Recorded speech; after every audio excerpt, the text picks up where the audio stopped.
It all started when Zhao Tianlei was brutalized by the local bullies one horrible day. They didn't like his attention to Shen Xin. Suddenly, they stopped their attacks. A major from Huazhong College, Lin Mu, stopped them. He explained that he only did it for the sake of their classmates, and he was no better himself. He put his foot on Zhao Tianlei's chest and threatened him that if he saw him near that girl, he would break his legs. After all they had done and said, the boys left. He stayed lying on the ground, as if telling himself that he was going to get revenge for this. Zhao Tianlei stood up, grabbing his aching head. He realized that if he didn't hurry up and was late, it was all for nothing. The tuition would be lost. When he tried to get to his feet, he accidentally stepped on a very unusual ring that glowed blue. He didn't notice it, of course. That's why he fell on his back again. He was in a lot of pain from all the beatings, and it was not the first time they had attacked him. Suddenly, the virtual god communicating with his master O through the ring spoke. He said that Zhao Tianlei must save humanity from zombies. Of course, he didn't immediately believe it, thinking that the ring was from some MLM company, and was sure that if he paid for it, he would be considered a savior. He thought it was stupid, so he immediately threw the ring on the ground and wanted to trample it. But it said that if he put it on, he would understand everything. For fun, he decided to do it without hoping for a miracle. And then the scanning started, which started to take him somewhere, which scared him crazy. His eyes began to light up, and what looked like a whole computer system had been built into him and was about to start projecting something in front of him. In this state, he was able to see what would happen in 16 hours. All the streets were on fire, people no longer behaving appropriately. The virus had just consumed them. Survivors fell to the ground, trying to hide from the zombies, but it was clear there was no escape. It was waiting for absolutely every Earthling as the virus spread. And now, he was back to reality again. Zhao Tianlei opened his mouth in surprise, unable to believe what had happened. It seemed unimaginable, but so real to him. Ring hurriedly explained to him what he had witnessed was the end of the world. The ring hastened to explain to him that what he had witnessed was the end of the world. After hovering for a few seconds, Zhao Tianlei came to his senses. He thought that it was all an evil joke, so he got angry and tried to take off the ring, but it didn't work. Incredible pain racked his body. He was warned that he could not remove it himself. It would be dangerous to his life. After he puts the ring on, it connects to his body and tells him not to kill himself. He just didn't realize how he could handle a zombie.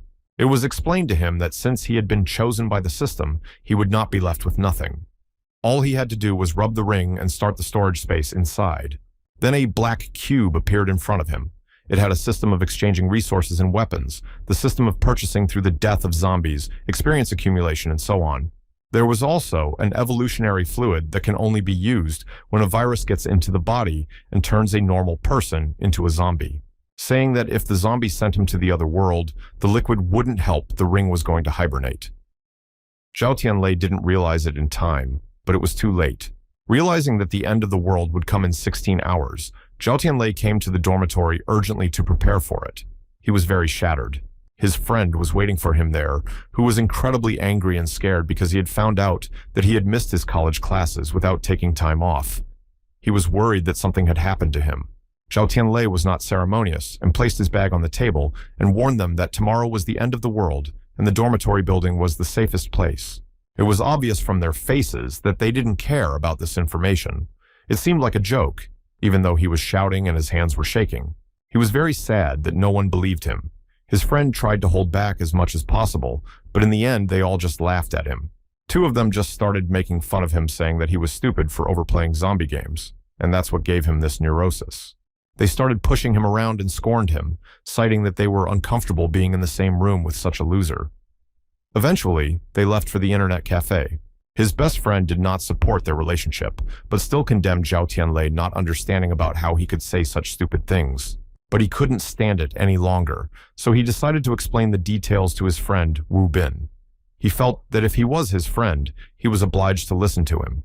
And of course he couldn't refuse him. After Zhao Tianlei shared with him everything that had happened in the forest, they barricaded the door with all the chairs. If Zhao Tianlei remained alert at all times, watching the door and armed with a mop, Wu Bing was sleeping drooling with 2 mops in his hands. When he woke up, he wondered how he was still holding on since it was already dawn, but he realized that the enemy was coming, so he had no time to sleep.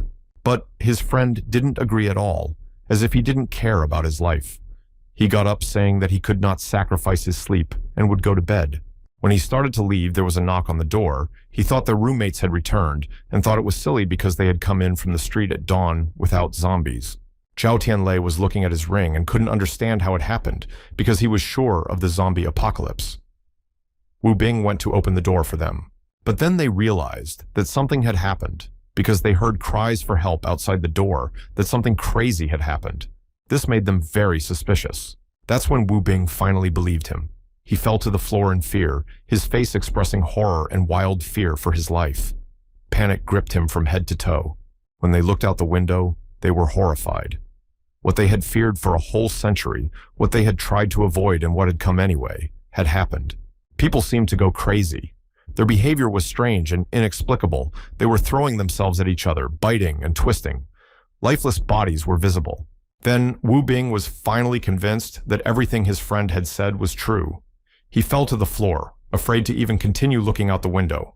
He became hysterical and started sobbing, afraid that they would become zombies too. Zhao Tianlei tried to calm him down, saying that they should wait out the outbreak and escape. Eyes filled with terror looked at him. Wu Bing thought it was cruel because their neighbors Zhang Jun and Li Liang were still outside and needed to be saved. As much as Zhao Tianlei didn't want to say it, self-defense was more important than anything else. Their neighbors would have to be searched, and there was a high chance of getting killed. He noted that the zombies under their window hadn't evolved yet, so they still had time. Besides, they couldn't miss a lesson in self-learning. Suddenly Wu Bing was thrown into a sweat. He remembered one very important thing. Shen Xinyu was to be filmed that day at the playground. Many people went with her. When Zhao Tianlei heard this, he was furious and couldn't understand why she had gone there. He explained that due to the weather conditions, the plans had temporarily changed. He added that he knew he liked this girl, so he was sure he knew about these things. But the man didn't listen to him anymore, taking his broom in his hands and heading for the exit. He said there was a fire axe on the first floor, and he had to get it. Wu Bing didn't like the idea very much and didn't want to go out. Zhao Tianlei pointed out that they could only escape with weapons, and thanks to the axe, they had a chance to escape and resist the zombies. He knew that his friend would be useless because of his fear, so he told him not to open the door to anyone. He promised to come back to him if he could survive. Wu Bing was shocked to hear that he wanted to leave him. He didn't plan to leave the room, but he was scared to be alone. Before he could leave the apartment, his friend called out to him. After some thought, he decided to go with him, so he had a better chance of survival. He said he could not leave his man who had become like a brother to him. He promised to help him, as he had helped him before, and to stay out of the way. Zhao Tianlei was very pleased to hear these words. He smiled slightly and allowed Wu Bing to go with him to save the people. At least it would become less lonely. When they left the room into the hallway, they saw zombies.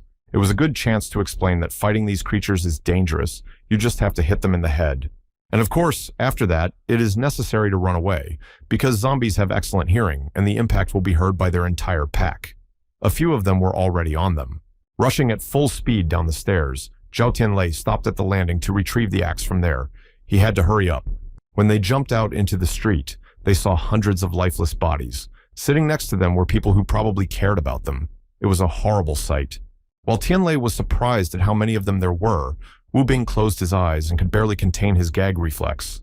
He was so frightened by the rotting bodies and how disfigured they were. Finally, he overpowered himself and opened his eyes. His gaze was immediately caught by their classmates standing at the podium, who were panic-stricken at the sight of the zombies. He noticed that their headman was there, but couldn't figure out whether Shen Xinyu was in the crowd or not. Tianlei was just thinking about what to do and how to save them. He had a brilliant idea when he saw a van nearby. He told Wu Bin that he would steal the van and distract the zombies, and he would have to get the people away.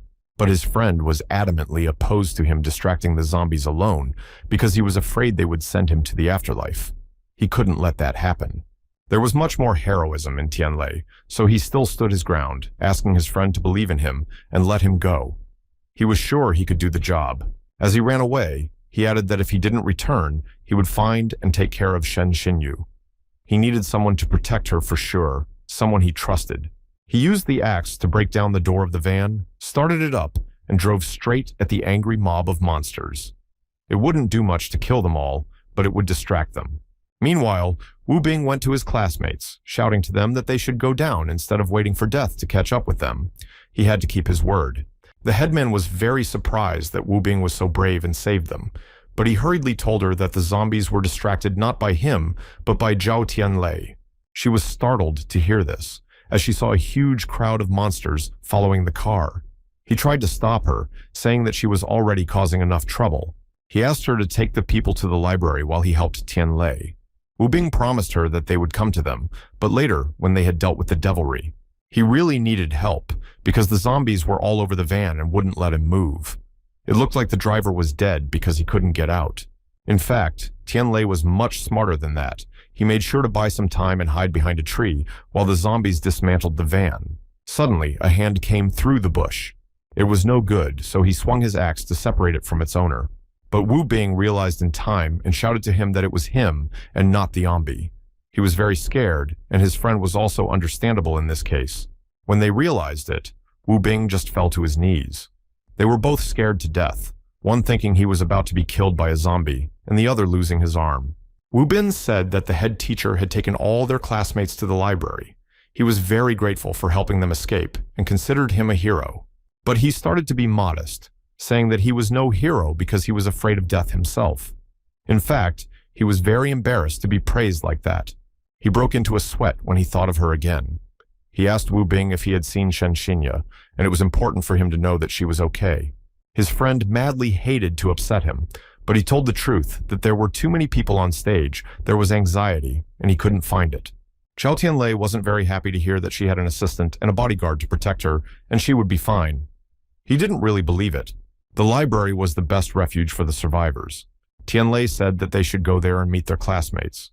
While the zombies were distracted by the lifeless bodies, they almost managed to run behind them unnoticed. What they had feared had happened.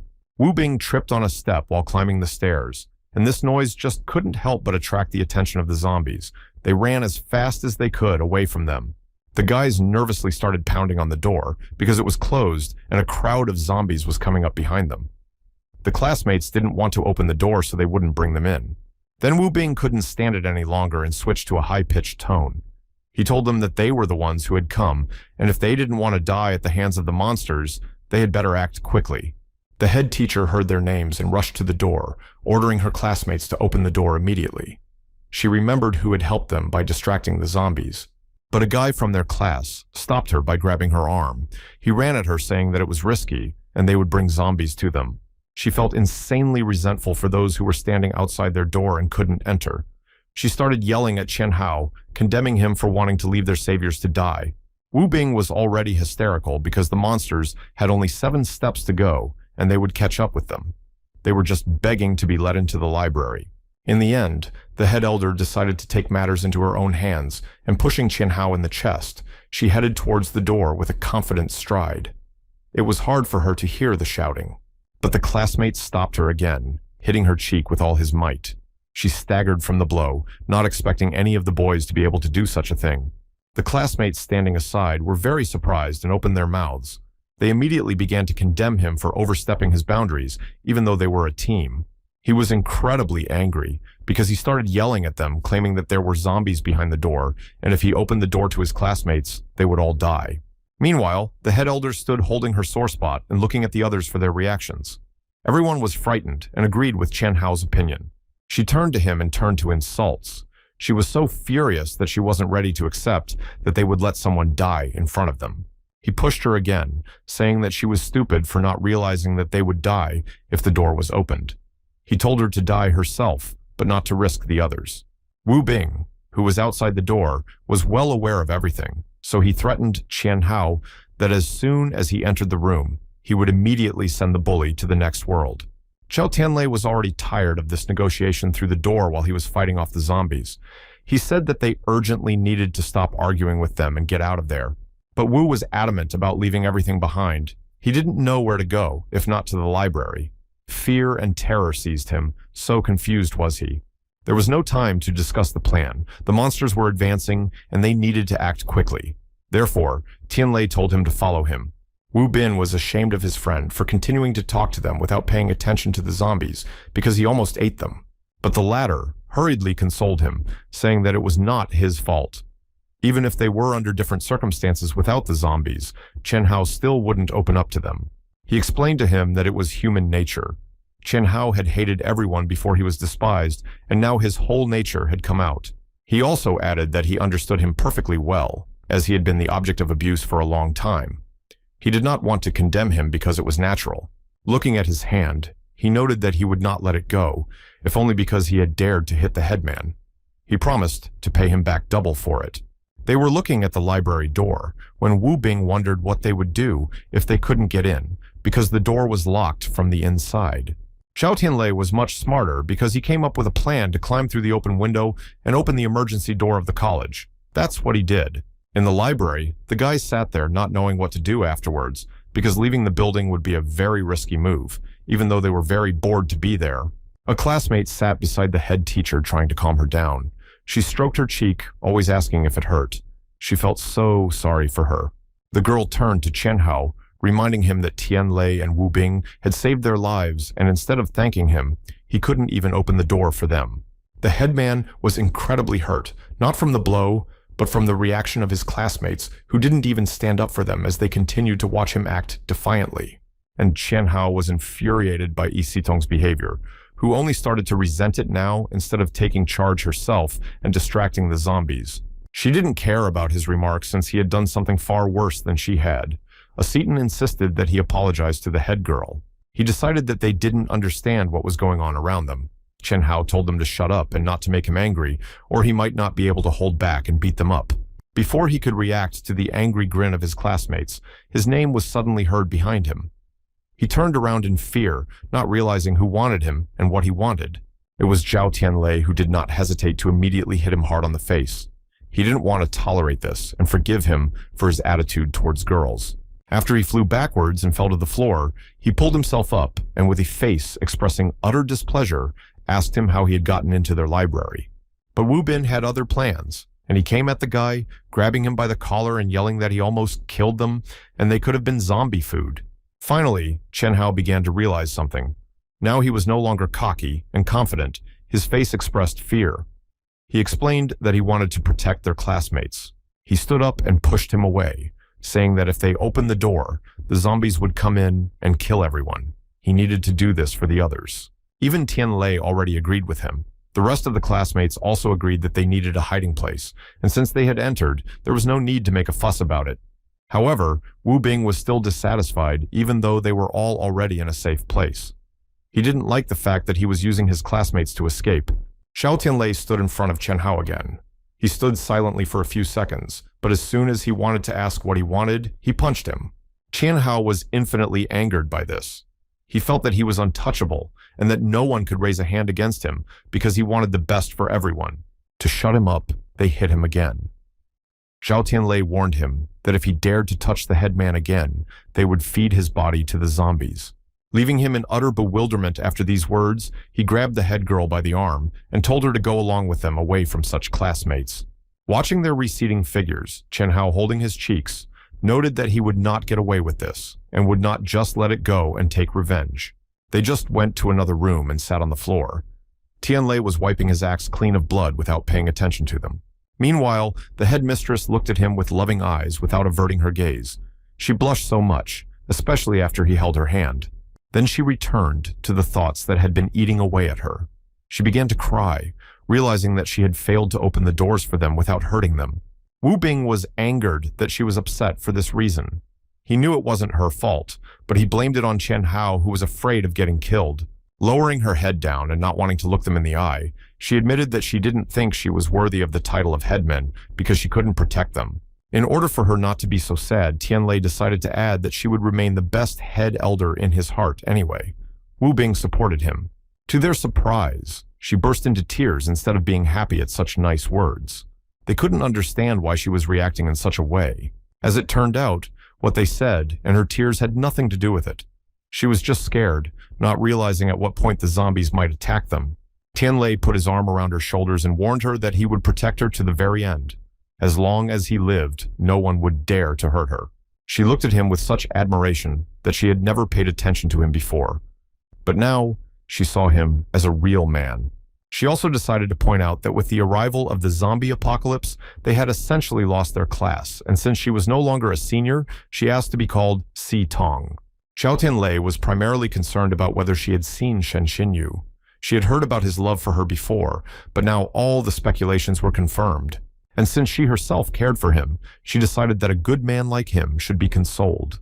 She told him that she saw a girl in the square. After the zombies appeared, she and her assistant ran away. She then asked them for a phone number to contact her parents to find out if he was all right. She could not reach them. Then they shared with her that their phones also had no signal. The outbreak occurred not only near their school, but all over the world the connection was blocked. When she heard that, she started to get hysterical again, because she was very worried about her family. She couldn't even find out if they were still alive, or if the zombies had gotten to them. Zhao Tianlei couldn't look at her in such a state, so he decided to reassure her that they were just as well hidden in the shelter as they were. Meanwhile, their classmates were getting very sad. The blue-haired girl told her friend Xiao Hao that she was very hungry. They all have nothing to eat. The others were outraged at such selfishness, adding that the couple only cared about food, and if they were so hungry, they could have gone out and gotten food. Xiao Hao didn't tolerate such insolence, saying that they didn't ask him for food, but only shared that they were feeling hungry after sitting in the library for so long. It was a familiar feeling for the others, as they too were struggling to keep up, and the whining of the others was just a painful reminder to them. The guys were looking at a few classmates who had piled up and were starting to squabble. They couldn't understand what was going on. It was hard for Sitong to just look at all of this from the outside. She concluded that they were all not united and needed help. But Tianlei stopped her by grabbing her arm. He reminded her that Qianhao had hit her not too long ago. He said that no matter what she did, she would be blamed for everything. Observing their conflict, he asked her the perfectly logical question of what she would do if they asked her to solve the problem of lack of food. Xiao Hao grabbed the cooler and realized that there wasn't even a drop of water in there. The classmates started smashing everything around in search of some food. Then his girlfriend suggested that he go to the second floor to the principal's office, assuming that he would have food there. They all discussed it together and decided to send Xiao Hao there since there was nothing to lose without food. They wouldn't be able to last long in the library. Almost going upstairs, he ran into Lin Mu's company. They were not ready to let him enter the office, as they had already taken a seat there themselves. Lin Mu decided to still inquire about what their plan was and what they were going to do next, for why he was even going in that direction in the first place. Wu Bing was very surprised to see the major there. He didn't understand what they were doing in that place, and they didn't let their classmates pass through. Xiao Hao was very scared when he discovered them. The others also started to panic, as they had heard that Lin Mu and his friends were very bad. All the confidence with which he had started his journey evaporated. He hunched over, sweating profusely, and squeezed out the words that they were going to look for food. Lin Mu did not hesitate to put the book he was reading on the table and walked toward Xiao Hao. In one confident movement, he pushed him backwards.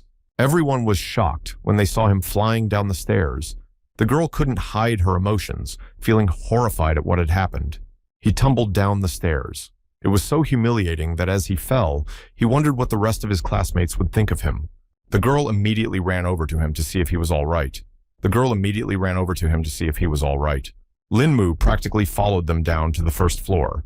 He thought they were all a group of nerds who knew nothing about the world and dared to think. He marked the stairs as his boundary and the second floor as his territory. And if any of them dared to cross his line, he'd send them to the afterlife. And regarding their question, he noted that there is indeed plenty of food upstairs, but he is only willing to give it to them in exchange for some valuable items. Wu Bing just couldn't hold on any longer, so he was so annoyed by Lin Mu. He was too arrogant and had taken over a whole floor full of food for himself. Lin Mu turned his attention to the Xiao Hao girl. He suggested that she leave this trash and go upstairs with him instead of getting killed. His words made her furious, so she slapped him on the hand he was holding the sandwich in. She wasn't ready to leave anyone here. Such insolence made him so angry that he slapped her across the face with all his might. He wasn't going to stand for their insolence and rudeness either. When he had already grabbed her hair, Sitong decided to stand up for her, telling him to let go of his classmate and stop lashing out at them. She decided to shame him and remind him that there is a mess going on outside and they need to be more united and not bully their classmates at a time like this. The others proudly supported her words. She also added that the library is not their property, so the food in it is not shared. Lin Mu switched to her with his teeth bared.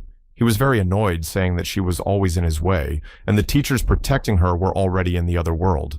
He always knew that she liked to be the center of attention, so he told his guys to take off her clothes, thus showing everyone what a slender body she had. The Major's nasty friends immediately moved on her, discussing who would be the first and what they would pull off her.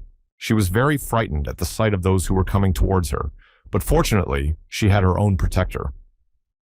Tianlei took an axe in his hands and blocked her with it. He asked them to stop. This request made Lin Mu laugh.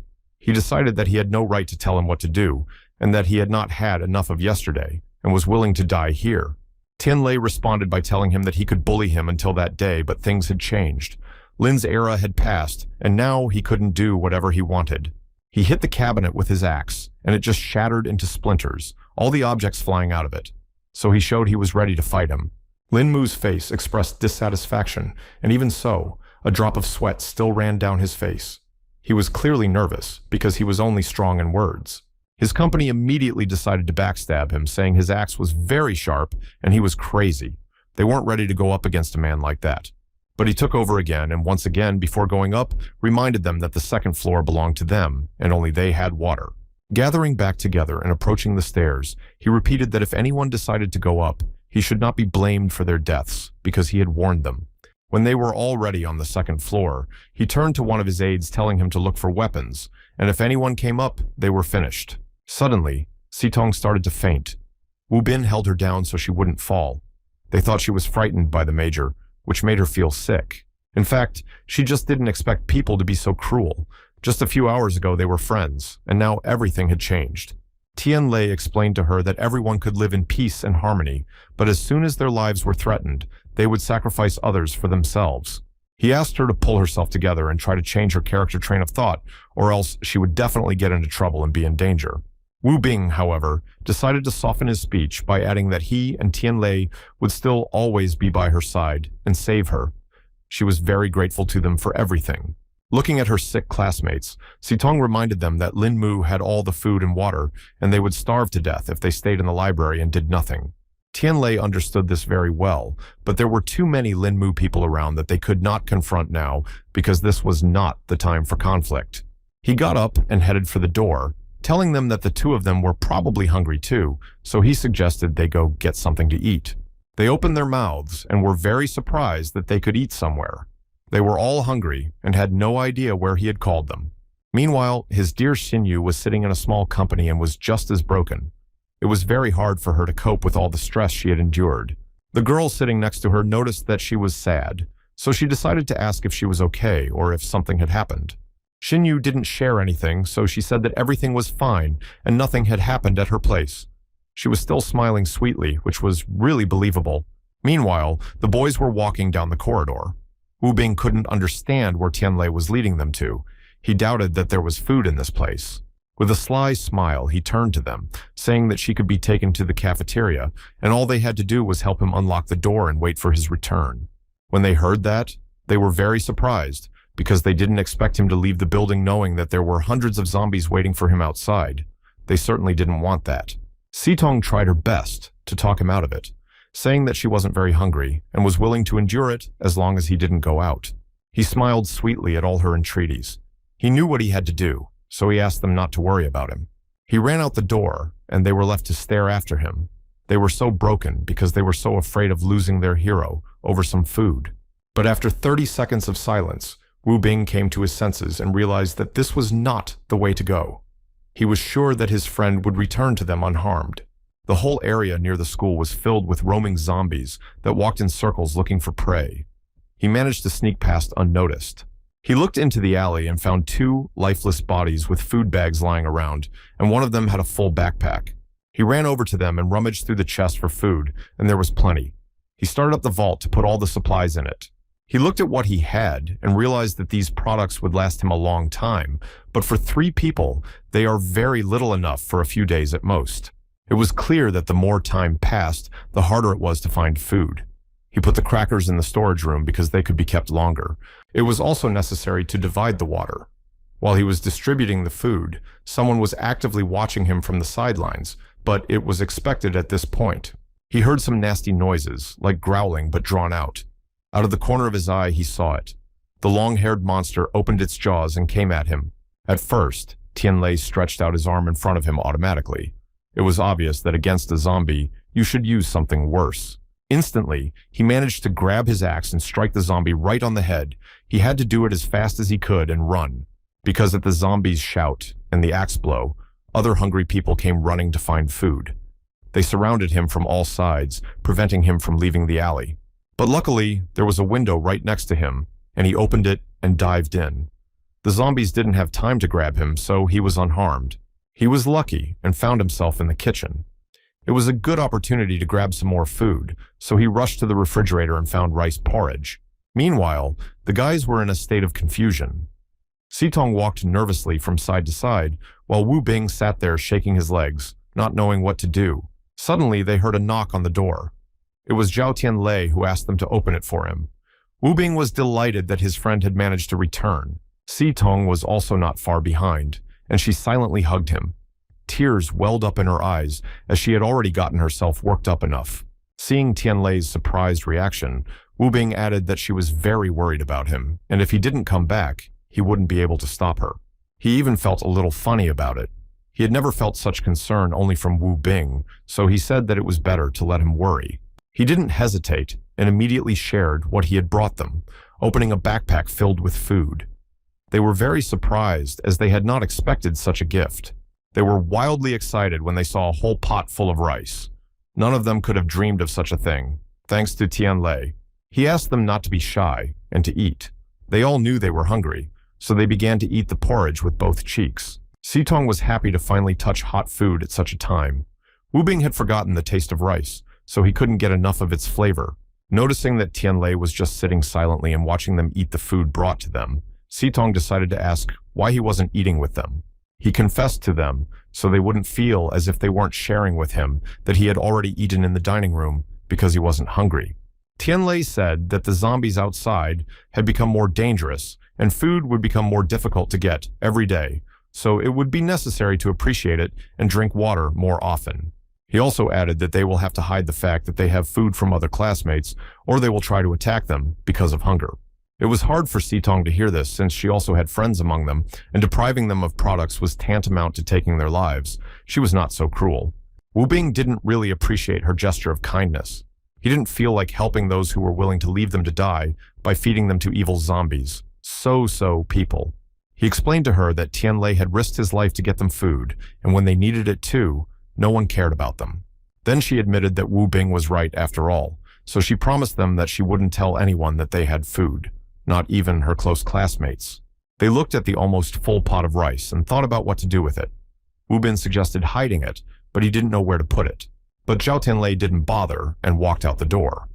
They didn't really appreciate his gesture, just didn't understand why he was doing it, since it was so dangerous to go out there. The boys stared at him with their mouths open, sweat running down their faces. They were very worried about him, and it was unclear what he wanted to do. He just put a pot of rice porridge outside the college entrance. It was the safest place he could think of.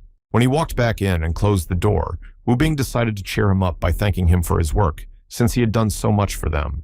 He added that the other people who saw the zombies attack won't open the door to ruin someone and find food, so no one will find their dinner. Tianlei decided to hurry them up by saying that their absence might arouse the suspicion of their classmates. In order to avoid being seen, they had to go back. They tried to go in as if nothing had happened, but they were very surprised that the room was so noisy. The classmates just played music with their ears covered. Lin Mu came down to them and asked why they were so noisy and if they were hungry. He said that they were his classmates, so they could go to him. Sitong was angry to see him trying to deceive people by pretending to be kind, but Tianlei said they shouldn't interfere as long as he didn't touch them. Then Lin Mu drew everyone's attention to the fact that Shen Xinyu was sitting there. He at least thought that the beauty was in the library with her girlfriend. Zhao Tianlei was very much surprised, as he hadn't been able to find her for a long time. He was so worried about her that she hadn't managed to escape or was trapped. And of course, Lin Mu was not confused and approached her asking why she didn't come to him, knowing that he had food and water and he wouldn't let anyone hurt her. Wu Bin was shocked, reminding his friend that his goddess had been in the library all this time, but they just hadn't noticed her. Sitong was really upset when she heard that. Even though she knew that Xinyu liked him, she was uncomfortable to realize that she already liked him so much. Her girlfriend replied to Lin Mu about how Xinyu really hadn't eaten in a long time, and they would really appreciate it if he shared food and water with them. He immediately signaled his assistant to prepare food for the class goddess and her friend. He did so without fail. His friend handed his girlfriend a bottle of water and a sandwich. She smiled at him and thanked him for treating them so well. Lin Mu leaned toward her, warning her that the first floor was crowded and noisy, and as a girl, she could be harmed. He invited her to the second floor to protect her. She also thanked him for singling them out, but she still refused. She didn't want to stand out and leave the first floor with her classmates. He took her hand, insisting that she come with him, but Shinya jumped up, trying to fight back and begging him to let her go. The girlfriend reminded him of his promise. Zhao Tianlei was also struggling not to go over and kick him for daring to touch her. His teeth were already gritting, but he didn't want to attract attention. Lin Mu instantly shut her friend up, saying that he wasn't talking to her. He warned her that if she ever interfered again, he would beat her up. Shen Xinyu could not stand such insolence. She could not allow anyone to insult her friend, much less threaten her. She slapped his face with all her might. In addition, she shouted that she wouldn't obey anyone, even if they gave her even a little food. Shen Xinyu is not a corrupt woman who would do anything for food. She, in turn, threw the water and food back to his assistant. They didn't need anything from those scoundrels who thought they were owed everything. Lin Mu was furious, but he didn't respond to her in any way. He only said that he would wait a few days until she started begging for food on her knees. Her friend immediately went to Xinyu to see how she was feeling. She was very worried about her, and they hadn't been able to get food to eat. After a moment of silence, she answered her that in times like these, they should not rely on anyone and trust only they had each other and no one else. Wu Bing was still in shock after seeing this. He thought they would find a way to defend themselves. A pretty girl like her shouldn't think about trash like Lin Mu. Tianlei pointed out that not all stars act according to unspoken rules. Most of them come to fight for their lives on their own. Si Tong cut into their conversation, saying that no matter how much they helped her this time, she was just lucky. She was in great danger here anyway. So he was just wondering if she would agree to go upstairs, and if so, he would despise her. But thanks to this situation, his opinion has changed. She shared with him that girls are most vulnerable at times like this, so he had a chance. If he came to comfort her, he could touch her heart. Tianlei pointed out that she was a famous star, and he was a poor student who had the right to think whatever he wanted, stalling for time as much as he could to justify himself. And then Wu Bing couldn't stand it anymore, and started pushing him towards the beauty, saying that whatever he says is unimportant, you have to go and act while you have a chance. There he was, right in front of the ladies. He immediately broke into a sweat because he didn't know what to say, and they stared at him as if he were some kind of fool. He was very embarrassed. He didn't know how to start a dialogue, so he stammered and asked them if they were all right after the situation that had happened. Sister Hua immediately stood up for her, saying that she was tired and needed to rest. If he was worried about her, the best thing to do was not to disturb her. He decided to get straight to the point so as not to scare them off. He took out his backpack and warned them that he had brought some food and water for them to drink. Hua immediately shrieked with joy to find that he had groceries. However, he asked her to be quiet and not to attract the attention of the others. He handed them some sandwiches and bottles of water. He wanted to make them feel as good as he could and make them feel comfortable enough to trust him. Tianlei asked her not to think about him or that guy, but to silently accept help from him. After all, they didn't need to do anything but take the food. He also asked them to remember to keep it for the future, and also not to tell anyone that they had it, so as not to cause conflicts. Hua immediately grabbed the sandwich, and Xinyu just stared at him, not understanding why he decided to treat her so well without asking for anything in return. Qianhao, meanwhile, decided to accept Lin Mu's offer and went up to the second floor. He wanted to talk to the major and take a chance. But he wasn't really happy to see him. He didn't really care about any of them. He sat sideways and asked what he wanted without changing his position. Qianhao decided to remind him that they had always had a good relationship, and especially at a time like this, he couldn't do wrong to him and leave his brother to die. He asked him to let him follow him. He added that any request he made he was ready to fulfill, even to jump into the fire if necessary. He and his assistants did not like the offer. He said that he already had people, but asked for a reason why they should take him. Hearing his aide's words, that they could not force Xinyu to come up to him, Qianhao promised to fulfill his wish and bring her to him. During the small dinner, Hua decided to check with Xinyu about the reason why Tianlei helped her, and helped her with the food, what was the relationship between them. But she didn't understand what the question was about because she didn't know it at all, and she didn't want to get into why they suddenly decided to help her. So she answered her and said she didn't know the reason. But Hua didn't give up and kept thinking about why, with such a shortage, he had shared the food with them. Her manager shared that despite who she is, she still treats her like a sister and does everything for her good. But she never once thought badly of her. She noted that everything was fine, and she understood. She never once thought her opinion was wrong. Glancing at her classmates, she added that the situation showed that zombies are scary and dangerous, but humans are even worse. And pretty girls like her are in danger. She really wanted to save her and protect her, and in her opinion, the best way was to find someone they could rely on. Hugging her knees and lowering her head, Xinyu said that she understood her, but she couldn't and wouldn't sell her body for their safety. Hua immediately realized that she had misunderstood her words, but she was not referring to Lin Mu. But Xinyu had no idea who she was referring to. Toya wondered what opinion she had formed about Zhao Tianlei, whether he seemed good or whether she was not willing to trust this person. Xinyu glanced at his dejected face as he moved around the library. She looked at him and realized she was embarrassed, so she hid her face. And then Tianlei approached his friends. Wu Bing noticed that he was behaving strangely, so he asked why he was so unhappy, even though he knew the answer. And when he hesitated, Wu Bin himself answered his own question that he was sad because of his own fault, because he had always been very stupid when it came to his relationships. Also, Wu Bing didn't forget to mention that the headman was very upset when he went to Xinyu's place. She was so embarrassed after saying that she started to deny it. As if for the stupid, he rephrased and said again that she was jealous of him. She, of course, started to retort, but Tianlei didn't care about that. And while the boys were fooling around in the background, they all turned around and heard a strange sound. Each classmate turned his attention to the source of the noise. When Tianlei ran out to find out why everyone was so horrified, he was shocked. It was impossible to look at this picture calmly because someone had fallen. A girl fell from a great height. Instant death. There was a reason for this, because it was the same girl that Qian Hao kidnapped not long ago. Everyone around him was discussing that they had seen him with 2 girls upstairs. Everyone thought Lin Mu was a monster who was even capable of such a low deed. And he didn't feel the slightest regret because everyone would die soon anyway. Qian Hao called her a bug and promised to bring the boss a couple more. Zhao Tianlei couldn't contain himself and was about to move towards them when Wu Bing stopped him by reminding him that he had a lot of people. He advised him not to be so impulsive, and from his own words, they should not confront them and attract their attention until they themselves are hooked. Then Tianlei defiantly took off his shirt and covered the upper part of the dead girl's body with it. He said the very words that he usually said. But still through his teeth, he said that he would avenge her, and those who had done this to her would be punished in the future. Lin Mu was simply enraged. At these words, he did not understand how he dared to curse him, especially in the presence of the rest of his classmates.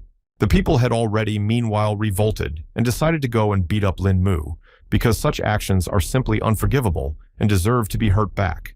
His aides said it was playing with fire. Usually people were afraid of him because of his powerful father, but now that their lives are at stake, they don't care about anything. Lin Mu turned his attention to Tianlei, threatening him that he should remember him because one night he would make him beg for mercy on his knees. But they didn't care about anything he said. They mentally imagined killing him so that he would stop bullying people.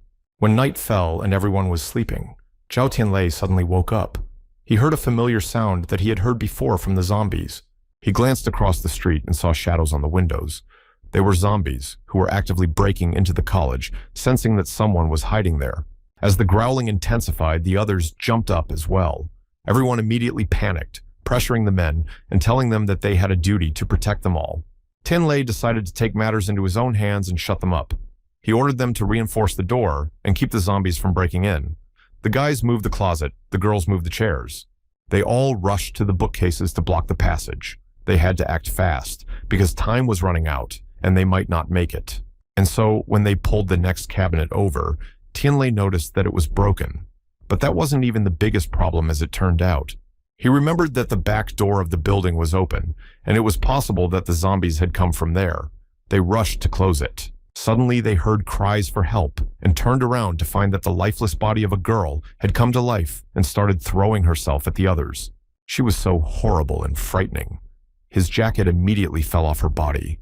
The bottomless eyes, the strange gait, all said that she had turned into a zombie.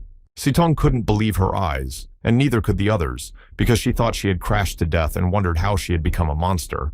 Wu Bing had explained to her based on the movies she'd seen that a person doesn't become a zombie immediately after being bitten. She could have been bitten from the outside, but she only became a zombie now. Everyone immediately rushed away, but one guy was confused and didn't react immediately when a zombie grabbed his leg and dropped him. He was begging for help, and it came. Zhao Tianlei used his axe to rush at the zombie, hitting it on the head, but he realized that it wouldn't help them restrain the others. A crowd of zombies broke into the library, and they didn't have time to block their way. The only thing left to do was to run for their lives, because there were too many of them. Everyone started warning each other, saying that the monsters had gotten in through the back door. We had to find another safe place. Tianlei shouted to Wu Bing to protect Sitong, while he had to take care of protecting the others, trying to urgently come up with a new plan of action. When he looked back, he found that the zombies had already caught up with the people, and some of them had already fallen. The situation was as dire and desperate as possible. Everyone rushed to run up the stairs, and panic gripped everyone.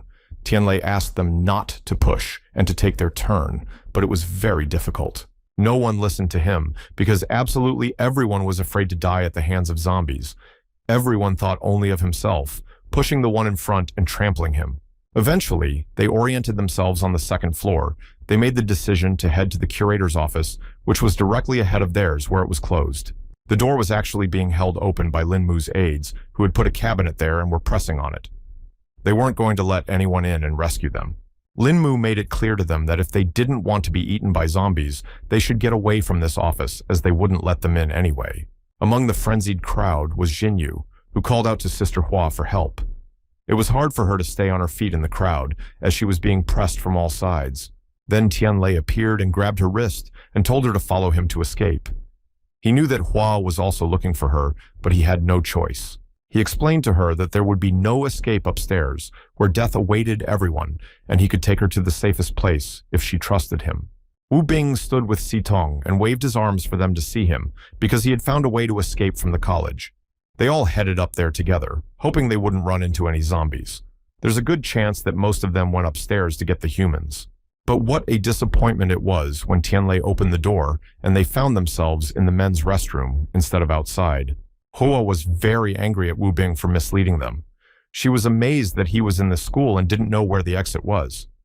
But he hadn't been there for a year. Sitong looked back and realized there was no turning back. Hua began to sob at how stupid her death would be, especially in the men's room.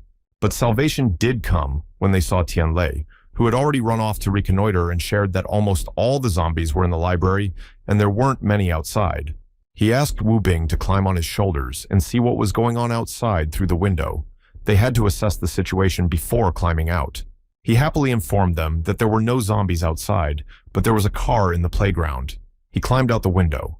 Tianlei called the girls over to him and told them to climb next and he would climb last. Wu Bing would also help them land. Sitong immediately noted that she wanted to go third. Whether out of fear or other considerations, it didn't matter in which order. Shinya was the next to come out. He was very grateful to him for his help, because she had never expected that there was such a good man among them. He put her on his shoulders and immediately looked away since she was wearing a dress. Hua noticed it too and asked him not to look up. Then Hua climbed up and was safely caught by the boys. We had to wait for the others to climb over, and then we could go on our way. It was Sitong's turn, but she hesitated. It was important for her to know what he would do after they all went outside. She was afraid he'd stay here. He asked her not to worry as he had his own plan. He held out his hand to help her climb in, but she wasn't ready until she knew what the plan was. He couldn't stand it any longer and grabbed her hand forcibly, as there wasn't much time left. She didn't want to leave for fear that she wouldn't be able to help her classmates. But he was tired of it all, so he decided to open her eyes and tell her that they were just using her. But she didn't believe she could handle them alone. He shouted at her, saying that if he was capable of handling them alone, she would be a burden to him. He didn't think he was so useless. Tears were streaming down her cheek, and she couldn't hold back her emotions. She agreed to leave, but before she did, she had something very important to tell him. She squeezed her eyes shut and kissed him on the cheek, confessing her love for him. Afterwards, she asked him to promise her that they would all survive, to which he gave his promise. Then he took her to the window and noticed that they had to hurry because the zombies were coming and he needed to distract them to escape. The zombies were already peering through the cracks trying to get in. The door was completely failing, and he had to stop them before it was too late. He held the door with all his might, but the zombie's hands were still reaching through the cracks, almost reaching his face. He struggled to hold on. Watching this, Shitong, who was sitting on the window, burst into tears, especially after his desperate "go away." She felt particularly hurt. She had no other choice. Tianlei shouted out the window to Wu Bin not to wait for him, and he took the girls out of the school to any safe place. He promised to find them later. Wu Bing was as delighted as ever at his friend's heroism, and asked him to be more careful. Shitong reminded him that he had to keep his promise. Shouting to him that he must save himself and return to them, the guys rushed to the car before the zombies showed up there. And then the monsters came out so far that they could grab his face by the hair. Then he realized that no, he would not be able to keep his word to Shitong. He ran away from the door, realizing he wasn't ready to die in this place. The zombies hadn't expected this, so they all fell on top of each other. As they gathered, Tianlei was already waiting for them, standing with an axe in his hands. He was ready to take their attack and finish off the uncleanness in this room. Meanwhile, the others were already in the car, trying to start it nervously. The main thing was to get there before the zombies ran out of the school and noticed them. But Shitong stopped him, saying that they had to wait for Tianlei because they couldn't just leave him here after all he had done for them.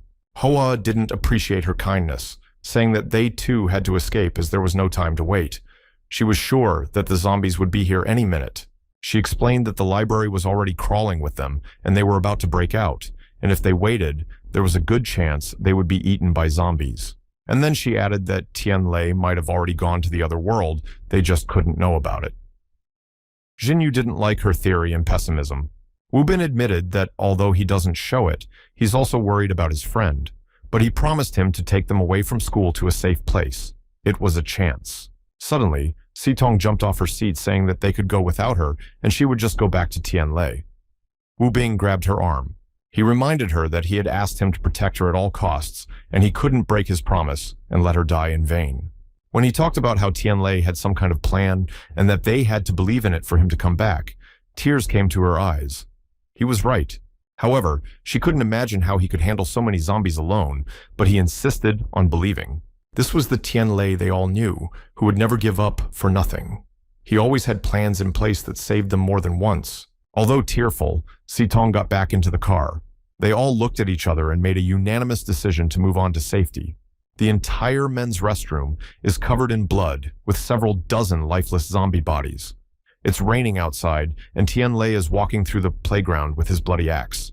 He was so tired and exhausted, he didn't even have the strength to lift his legs, so he couldn't stand it and fell to the ground. And then his ring began to warn him of danger because some parts of his body were infected, and if he used the liquid, he would become a zombie. Barely as he rolled over from his stomach to his back and spread his arms, he remembered that he did have an evolutionary fluid that could save him. He looked at the flask and wondered if it would work. It contained a virus, not immunity, and he was worried that he might turn into a monster after the injection. And after thinking about it all, he came to the conclusion that he simply had no other choice but to make things worse. He had to get on with it. He pushed it in, but felt nothing. He thought it hadn't worked and it was too late, but then his eyes started to redden and sting. He crouched, feeling the incredible pain as his veins swelled and began to bulge. It felt like his body was about to tear apart from the inside out. After a little while, the rain ended and the sun came out, but Tianlei was still lying motionless on his back, with his arms spread out to the sides, alive. He stood up and examined himself, finding that there was no mutation and his body was free of any damage. Then he realized that the ring had not deceived him. Then the ring got into his reasoning and asked him to call it a virtual god, and he in turn apologized for doubting him. Suddenly, the virtual OG informed him that his level had increased from 0 to 2, and with it, his strength, dexterity, defense, and so on. He was very happy because the promotion meant that his strength had increased. He felt stronger than before, and now he had more strength. He told him of 19 classes of evolution, from soldier to martial, from bottom to top. There were many subclasses beyond that. A huge flood of information was pouring out at him, and he was having a hard time making sense of it. He was very angry to find out that he was on the penultimate level. Because he killed a large number of zombies, he was promoted to private. God added that for each zombie, you get 1 point, but you need 150. The system told him that the hope of mankind was in his hands. Then the ring went back to sleep. It pissed him off because he had no time to ask anything again. But he had made some points to himself, in particular that after evolution, he became stronger. He needed to put this theory to the test, and then he saw a giant-sized statue. Without thinking, he hit it with all his might so that it shattered into several hundred pieces. He looked at his hands and was amazed that he was second grade and already had such incredible strength. Tianlei was sure that Wu Bing would be happy for him. The zombies had left the library, so he went to the school to see if there were any survivors and generally assessed the situation. The first floor was a wreck. On the other hand, the curator's office was as calm as if no one was there. Obviously, Lin Mu and his assistants had managed to escape somewhere. He was pleased to find a shower. After taking it, he plopped down on the couch. TV had reported on the virus outbreak yesterday and that more than half the residents were infected. The inhabitants have hope for survival when the news appeared that they have created special bases for the survivors. The rest need to hide and wait for help. Suddenly, the silence was interrupted by a strange sound, like someone breaking into the cabin. It was clearly coming from the cabinet. Tianlei immediately grabbed his axe. And just as he opened the closet about to end the source of the noise, the girl inside screamed. She was begging the zombie not to eat her. Even though he was scared out of his mind, he tried to reassure her that he was a human being, not a zombie. He needed her to open her eyes and see for herself. When she finally looked at him, she was relieved. He kept telling her that he was not a bad man and would never hurt her. Then she began to sob, cradling her crying face in her palms. Tianlei didn't interfere in any way. He just assumed that she was in great shock. After calming down, she shared that her name was Cheng Yao from the art department. Yesterday, she went to the library with a friend, not expecting a flashback. At this time, they hid in the corridor, hungry. Later, Chen Hao came to them and invited them to join Lin Mu. He was her older brother, so they trusted him. She didn't expect that when they went up to the second floor they would run into Lin Mu, who would start to intimidate them. Soon her friend couldn't bear it and jumped down. She also added that when the zombies broke into the library, she and Lin Mu hid in this office. When they left, they went down the curtain and broke it. Since there was no way for her to get down, other than jumping from the window, she got scared and decided to just hide in the closet waiting for help. Tianlei was very angry when he heard this story. He was especially angry that those cowards didn't just run away, leaving the girl alone to die. When she heard his name, she was truly surprised because she had heard of him as the person who had hit Chen Hao and was going to teach Lin Mu a lesson. She was wildly delighted that in front of her sat a man who dared to fight back against bullies. As long as everyone was afraid of Lin Mu, he was ready to deal with him. He was insanely embarrassed by her words, not because it was unpleasant, but because he wasn't used to such praise. And she admitted that she didn't recognize him without his clothes on. Then he was even more embarrassed, starting to justify himself by saying that he had just gotten out of the shower a while ago and hadn't had time to get dressed because he hadn't expected to find her here. He assumed she hadn't eaten since yesterday, so he handed her his supply of bread and water. She was very pleased with his attitude and even wept. Tianlei asked her not to cry as he couldn't look at the girl in such a state. She admitted that she was thinking about her death, but then he appeared. Cheng Yao asked him if she could take a shower because she had been in the closet for a long time and smelled bad. Of course, he let her take a shower. After a good soap, she stepped out of the shower. She watched Tianlei from behind and wanted to thank him, but she didn't know how. When he turned around, he didn't expect to find her half naked standing next to him. He took his eyes off her body and asked her to sit down and have something to eat. After she took the bread in her hands, she started sobbing hysterically again. He looked at her with annoyance, as he had never met such crying girls before. But she admitted she was just thinking of her friend when she saw the bread. After all, she was killed in a second-story fall and it was all because of food. She blamed herself for her death because if she hadn't listened to Chen Hao, her friend would still be alive. He explained to her that it was their fault and her friend was already infected. Suddenly, she was snuggled into his shoulder and wrapped her arm around him. She was scared because zombies were everywhere and she had no idea what to do. After that, she started doing something incomprehensible trying to seduce him. Tianlei was so embarrassed by all this that he asked her not to do anything. He changed the subject, saying that the government had set up a survivor base and he wanted to head there in hopes of meeting a friend. He decided to bring her along as well. Cheng Yao was overjoyed to hear that he hadn't planned to leave her there, but instead decided to take her with him. Her smile stretched to her ears. He didn't really understand her reaction, since his move was already obvious. He repeated his question, asking if she had any plans. Without hesitation, she said yes. Tianlei couldn't offer her anything but to wear his clothes from the dormitory that he had taken, and as he held out the clothes to her, she reached out to him. She kissed him on the lips, though it wasn't reciprocated in a way he hadn't expected. She kissed him on the lips, though it wasn't reciprocated in a way he hadn't expected. He instantly recoiled from her without understanding why she did it. Cheng Yao was grateful to him for saving her, but didn't know how to repay him, so she decided to do it with her body. Inside, he was racked with anger. However, to her, he simply chuckled and said that it was not the time for such jokes, and it was better to get dressed as soon as possible and move on. She didn't like the way he made it look, saying she was never joking. She was ready to give herself to him, provided he didn't hurt her. At this point, he just floated in the back of his mind. He definitely liked the attention from the girl, especially when she offered such things. Suddenly, she began to suspect that he was so shy because it was the first kiss he'd ever had. He jumped out of his seat, pretending not to understand her. Then, with a dissatisfied face, Tianlei said that he had kissed his aunt many times. It made her laugh, since a kiss on the cheek was not a kiss. She was glad to be his first. Their unusual flirtation was interrupted by cries for help.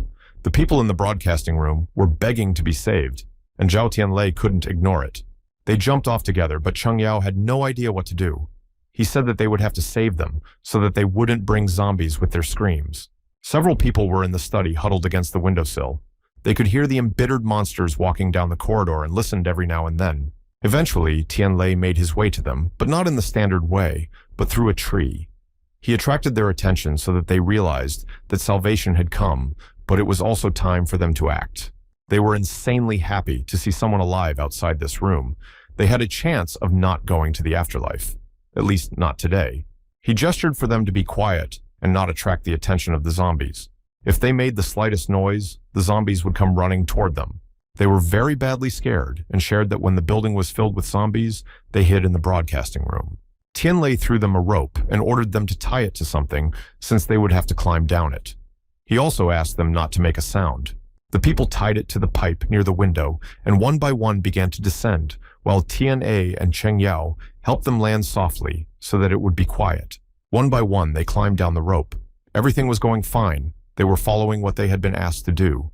And then the last man was left, and they were close to the end.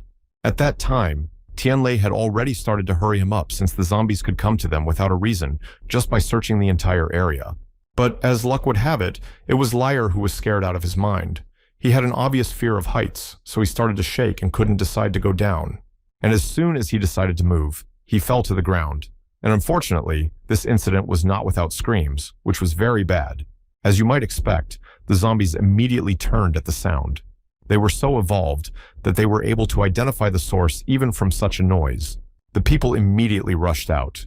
One of them suggested that they run to the parking lot, because there was definitely a car they could get away with. But since everyone wanted to survive, they started pushing.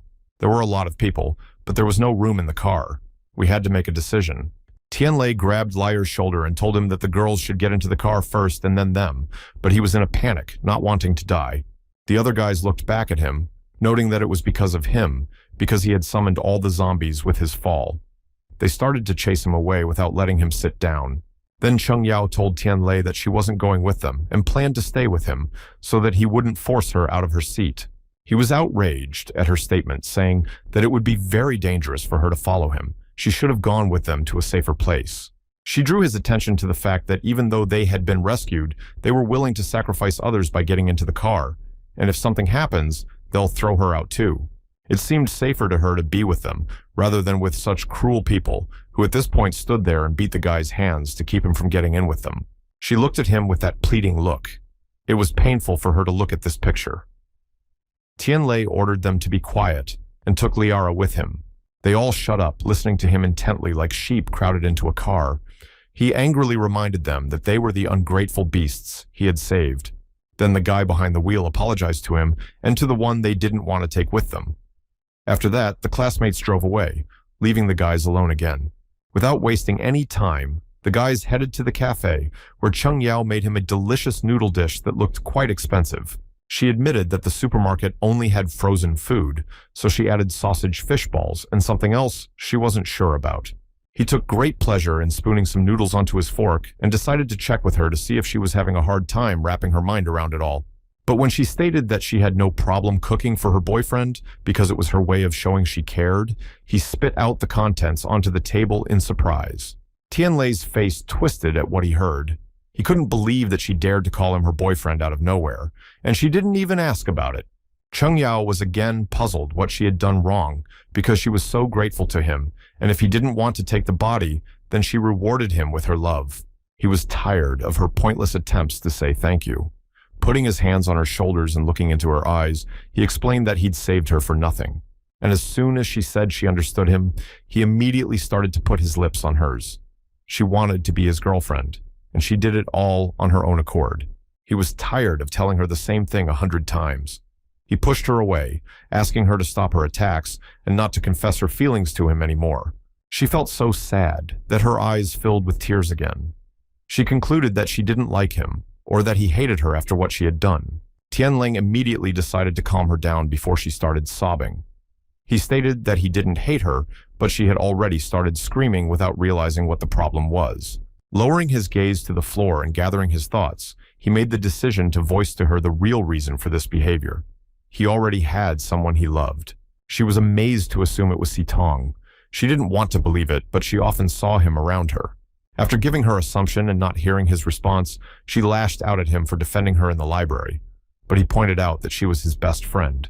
Then Cheng Yao, staring at him with a face expressing no emotion, asked who was his lover, if not their headman.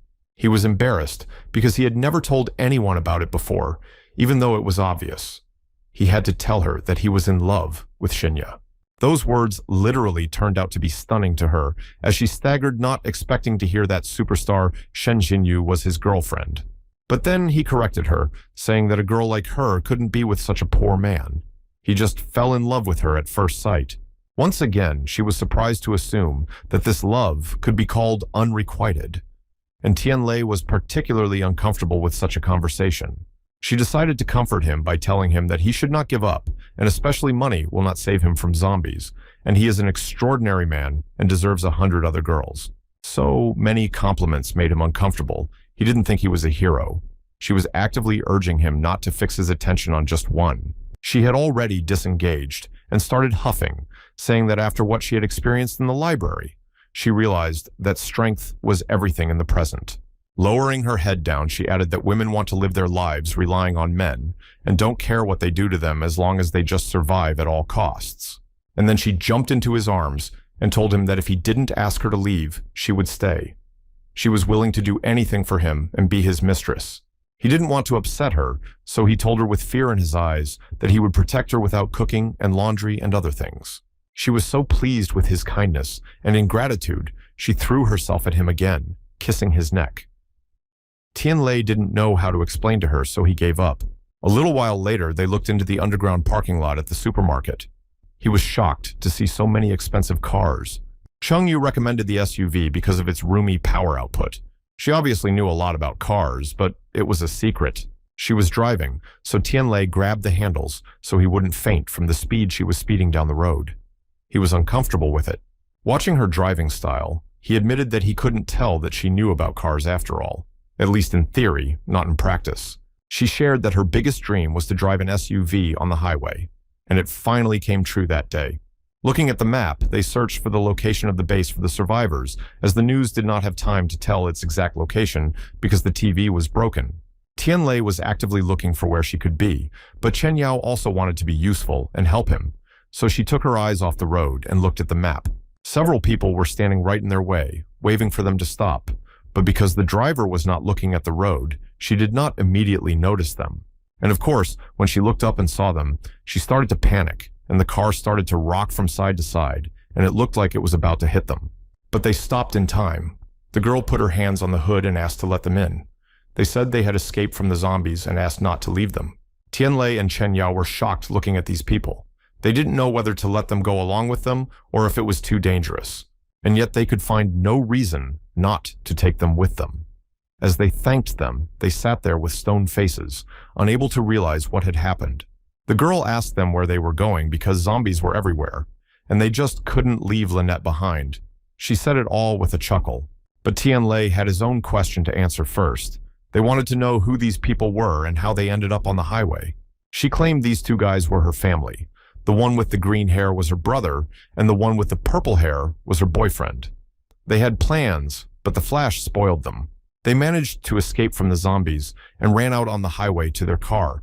They were sitting in it when it was chaotic, but then they saw them and decided to ask for help. Then she switched to them. Leaning on their seats, she asked if they were a couple. Both blushed immediately, as they were still undecided. But Chen Yao was not confused and turned to her and said that she had good eyesight. She was pleased that she was credited with having a relationship with Zhao Tianlei. After the girl noticed that they were young, not rich, but their car was expensive, she actively implied that they had committed a theft. Suddenly, she noticed the bag in his hands and asked him what was in it. She said that they all hadn't eaten during the day, so she asked them for food. Lest they think they were freeloaders, she offered them an expensive solid gold watch in return, brand name, as payment for groceries.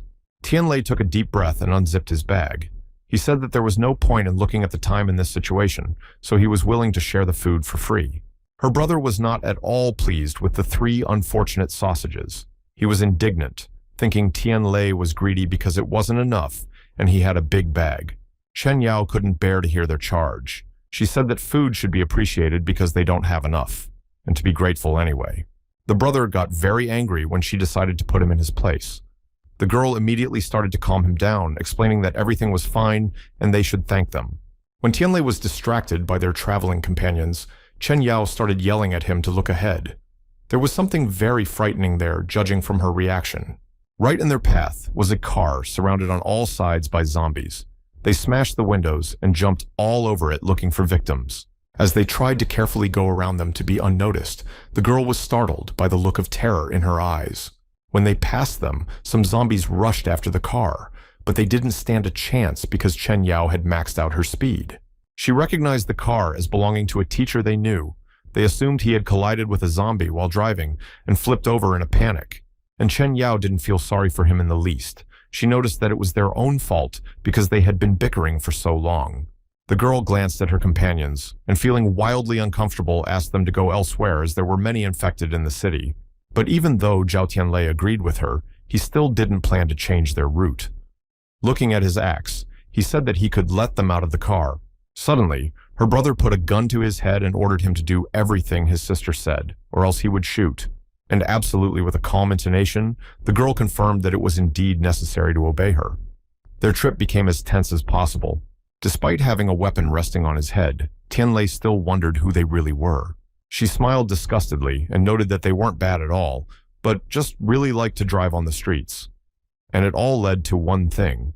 She demanded that they give them their car and their entire food supply, and only on those terms were they willing to keep them alive. Her boyfriend also intervened, adding they better be obedient since her brother had taken 3 people's lives, and if he couldn't take it, no one would stop him. He started yelling again that he was about to shoot them both if they didn't follow their orders and leave the car immediately, leaving the backpack in it. The girl hit him over the head, calling him an idiot, since if he killed them in the car, the smell of blood might trigger the zombies, and they would start chasing them. She turned to Chen Yao and said that if she didn't want her boyfriend's brains all over the car, she'd better give them everything. Chen Yao looked at Tianlei, hoping for help. After all, if they gave up the car, the zombies would eat them, and if not, they would kill him.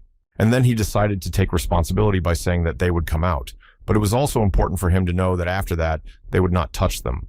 Smiling, she simply replied that they could be sure, because she was the kind of person who wouldn't lie to them. There was no convincing in her words. He turned to his companion and told her to park. Chen Yao lowered her head down, as if she didn't want to hear him, but did so anyway. When they got out of the car, the brother told them to move slowly. Then he pointed out that Tianlei could go on, but she should stay where she was. The guy didn't understand why they needed it because it was a lot of trouble, but he added that they had plenty of food, but he would like to have fun with someone. He peeked out again, noting that Chen Yao looked insanely attractive, so she had to go along with them, or rather with him. She started to sob, looking at Tianlei, hoping that he would think of something.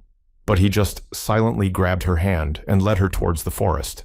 This gesture made a guy named Lao Tzu furious because he could do everything right the first time. He couldn't let anyone ignore him. He caught up with them and pointed his weapon at him again. He wanted to deal with Tianlei at once so that he wouldn't cause trouble in the future.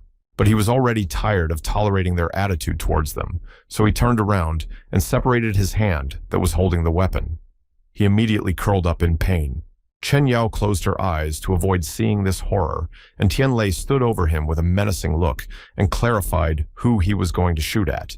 The girl, along with her boyfriend, were already rushing towards him to avenge her brother. They were not ready to forgive them so easily for such an act. Chen Yao was very worried about him as she saw the weapons those two were carrying. She covered her mouth to keep from screaming from the nightmare she was witnessing. Before she could even blink her eyes, Tianlei had already dealt with the guy running at him. He just threw an axe at him, hitting him directly in the head. Then he used another weapon to knock the knife out of the girl's hands, leaving her unarmed. She had no choice but to surrender to them. He thought about the fact that after injecting himself with the virus evolution fluid, his reactions and speed had gotten much better. He decided that was the reason. The girl got down on her knees, begging him for mercy. She admitted their mistake and said they had only done it because they didn't want to die. Tianlei, looking her in the eyes, said that it would be wise if they wanted to live so badly for someone else to help them take that step and face death. She started sobbing, pointing out that it wasn't her idea she was just doing. After all, she's just a simple woman following a man's orders. Specifically the orders of the guy with the axe in his head. She admitted that she and her brother obeyed him and were good, and when he's gone, they're free. The girl sat down beside him with her arm around his leg. Looking up at him, she asked him to forgive them, and then she would do whatever he wanted. Chen Yao didn't appreciate her sacrifice. She thought that only a shameless woman could say such a thing because it was so low. Seeing his burning eyes, the girl stood up and embraced him, saying that his girlfriend was too young and inexperienced, and she was capable of bringing him pleasure. Then he smiled and promised her not to take their lives. He knew what was best and what they should have done in this situation. He didn't need any unnecessary blood. Chen Yao was shocked to hear this. She could not believe that he had agreed to such terms with a girl of such behavior. It's very unpleasant. He also added another very important condition that he was not going to help them. The girl was very surprised because she had been counting on that. Taking Chen Yao by the hand, they headed towards the car. He told the one that the sound of the gunshot had attracted the zombies and they only had to wait a little while to enjoy themselves. She was shocked to hear that she and her brother were going to be left in a place where in a few minutes there would be 100 zombies eager to tear them apart. In fact, not even a couple of minutes later, the monsters were already 100 meters away from them. There was no point in running, and the guys were already on their way. She started to shout after them for help, but it was too late. The smoke from the exhaust pipe obscured their bodies, barely allowing a silhouette to be seen. Tianlei was ashamed of himself for scaring Chen Yao by taking that guy's life. He explained that he simply had no other choice or they would have been finished. He knew she was afraid, but he explained that facing the devil every day was a matter of getting braver. The days didn't get any better. After a moment of silence, she said she just wasn't used to it yet, especially with people who were worse than zombies. She promised him to be stronger, not a ballast. In fact, looking at him, she thought about the real reason she was scared. It wasn't because he'd sent someone to the afterlife. And then when she was in the library, she was there all alone. When everyone turned their backs on her, she thought she'd die alone. But she was wrong. She had met him, and her life was filled with color again, even if it wasn't at the right time. She felt she had to be useful to him. It was the only way she could live. So they reached a place where a lot of cars were piled up. Most of them were not in good condition, dented, overturned, or burnt out. As he got out of the car, he realized that traffic was paralyzed here as well as up ahead. Apparently people had abandoned their cars when they saw the zombies. But luckily, there was a town visible there. Tianlei decided that it was close enough for them to reach it on foot by car anyway. He grabbed her hand and headed toward the town. She noted that the atmosphere was so absent of zombies and people she assumed there were ghosts. Tianlei said that he would rather run into a ghost than a zombie.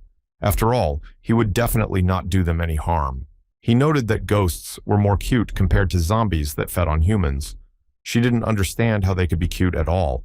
Suddenly, she jumped into his arms thinking she had seen a ghost. She started screaming and begging for his protection out of fear. There was a black cat standing on the car who didn't understand what all the fuss was about. He looked at them playfully and then jumped down, going about his business. She kept squeaking, saying that he had scared her to death. Tianlei noticed that she also scared him with her screaming, but not the cat. Suddenly, he turned her around and covered her with him. She didn't immediately realize what had happened, or why he had abruptly decided to protect her. He heard sounds from the zombies. They looked out from behind the car and began to survey the parking lot. He thought there were a lot of zombies, but she couldn't hear anyone and didn't realize where they were. They were making a run for it as they approached that very spot. He realized that the liquid had sharpened his hearing, and he knew the zombies were ahead of them. Hundreds of zombies crowded around one building. They knew only those inside could attract such numbers. Human survivors. And so it was. Those who were in the building made up the cabinets to the door, trying to protect themselves as much as possible from the monsters and block their way. The boys peered around the corner, watching as countless zombies burst through the doors. There weren't even that many near the school. Tian Lang noticed that practically above them was a window through which they could see what was happening inside. Meanwhile, there in the guy's arms lay his sister, barely alive. She felt insanely bad and realized that she had very little time left. He still wouldn't give up and tried to reassure her that she was fine, and when they got out of here, he would take her to the hospital right away. People took notice of them. One man was outraged that the guy, knowing she had been bitten by a zombie, did not throw her out into the street and put them in danger, and he was also supported by another. He asked to leave everyone out of it if he was willing to die with her. Everyone just jumped on him with accusations. The red-haired girl started to lash out at him, claiming he was doing the wrong thing by holding a lifeless body that would soon become a zombie. Looking at Lian Lan, he couldn't believe that she could say such a thing. He felt hard at this moment and didn't want to part with his loved one. Amid talk of many having to say goodbye to their relatives, she ordered him to dump her body before it was too late. He just couldn't believe his ears because his sister had died for saving Lian Lan, and now she dared to say such things to him. The guy yelled at her, saying that his sister liked her so much that she wanted her as her sister-in-law and even gave her life for her. In fact, she admitted she only went after him because she found out his house had been torn down so he could share a couple sweets. Besides, it was her fault. She noted that she no longer had anything to do with him or his sister. She wished she hadn't been involved in such things or put in danger. Suddenly, the girl spoke. She asked her brother to leave her alone and let the people who wanted to get rid of unnecessary problems. She understood them. She didn't want to be that ugly zombie eating people. In the background, she could hear herself screaming that she should do it before it was too late, because she was asking for it. Lian Lan fully supported her words by turning them over, so that she offered to the people to help the girl free herself from unnecessary torment. People were so mad they were ready to throw themselves at the guy if he didn't let them get rid of his sister. They were ready to go to the extreme. But he wasn't ready to just give up, saying that anyone who dared to hurt his little sister wouldn't survive the day. He would end them all. The pink-haired big man lunged at him, wishing him dead. He was tired of listening to these arguments, and it was easier to get rid of them both. But it wasn't to be. The guy managed to lift the jock by the collar with one hand and throw him to the floor. He showed that he's not so easy to take him down. Then Lian Lan intervened, telling them to be careful since he practiced a martial art so strong that even the three couldn't overpower him. The man with the bald spot on his head told everyone to attack him, since there was a much better chance of taking him down. He didn't want to die at the hands of a zombie girl. Chen Yao didn't understand how it was possible for a girl to be saved at the cost of her life, and she didn't care. She had to watch selfish people with no sense of compassion. Looking at Tian Lei, she asked him not to risk his life for such cruel people. After all, they wouldn't be grateful to him anyway. And he was in complete agreement with her. No one down there deserved to be saved. Except one. He was the one who had no business being down there. She was worried when she realized he was talking about that guy. But she thought he was selfish too, because he knew his sister was infected and was risking the lives of others. He explained to her that he was selfish in protecting his loved ones, and the others were selfish because they only cared about themselves. But she didn't see much difference. Such men may be stubborn, but they're willing to save their man at any cost. He saw in him the best man who could be their comrade. Chen Yao was shocked to hear that he wanted him to join them. She felt sorry for him, but not sorry enough to take him with her. Tian Lei explained that times had changed, and due to these circumstances, they would not only have to face zombies, they needed allies. To protect his loved ones, he has to fight other people, but he can't do it alone. He searched for survivors with the goal of finding someone to save the world with. She looked at him and marveled, since all this time she thought he had saved his classmates and let the robbers into the car because of his mental kindness. Meanwhile, the people managed to quiet the guy down. Two of them grabbed him with their hands. He threatened to send everyone to the other side of the world if anything happened to his sister. The ambal was in front of him again. He promised to first break his sister's head with a bat and then come back to him and end their conflict. With tears in her eyes, his little sister lay at the feet of the others. She was in incredible pain, not only physically, but also mentally, because she had seen everything. When he ordered everyone to send the girl to the other side, the boy burst into tears, begging them not to touch her. He couldn't do anything because he couldn't move. But as soon as he swung his bat, everyone looked at the stream, hearing the glass shatter. The farewell ceremony was postponed for a while. It was Tianlei who had made a hole in the glass ceiling with his favorite axe. He looked down and realized how disgusting the place was.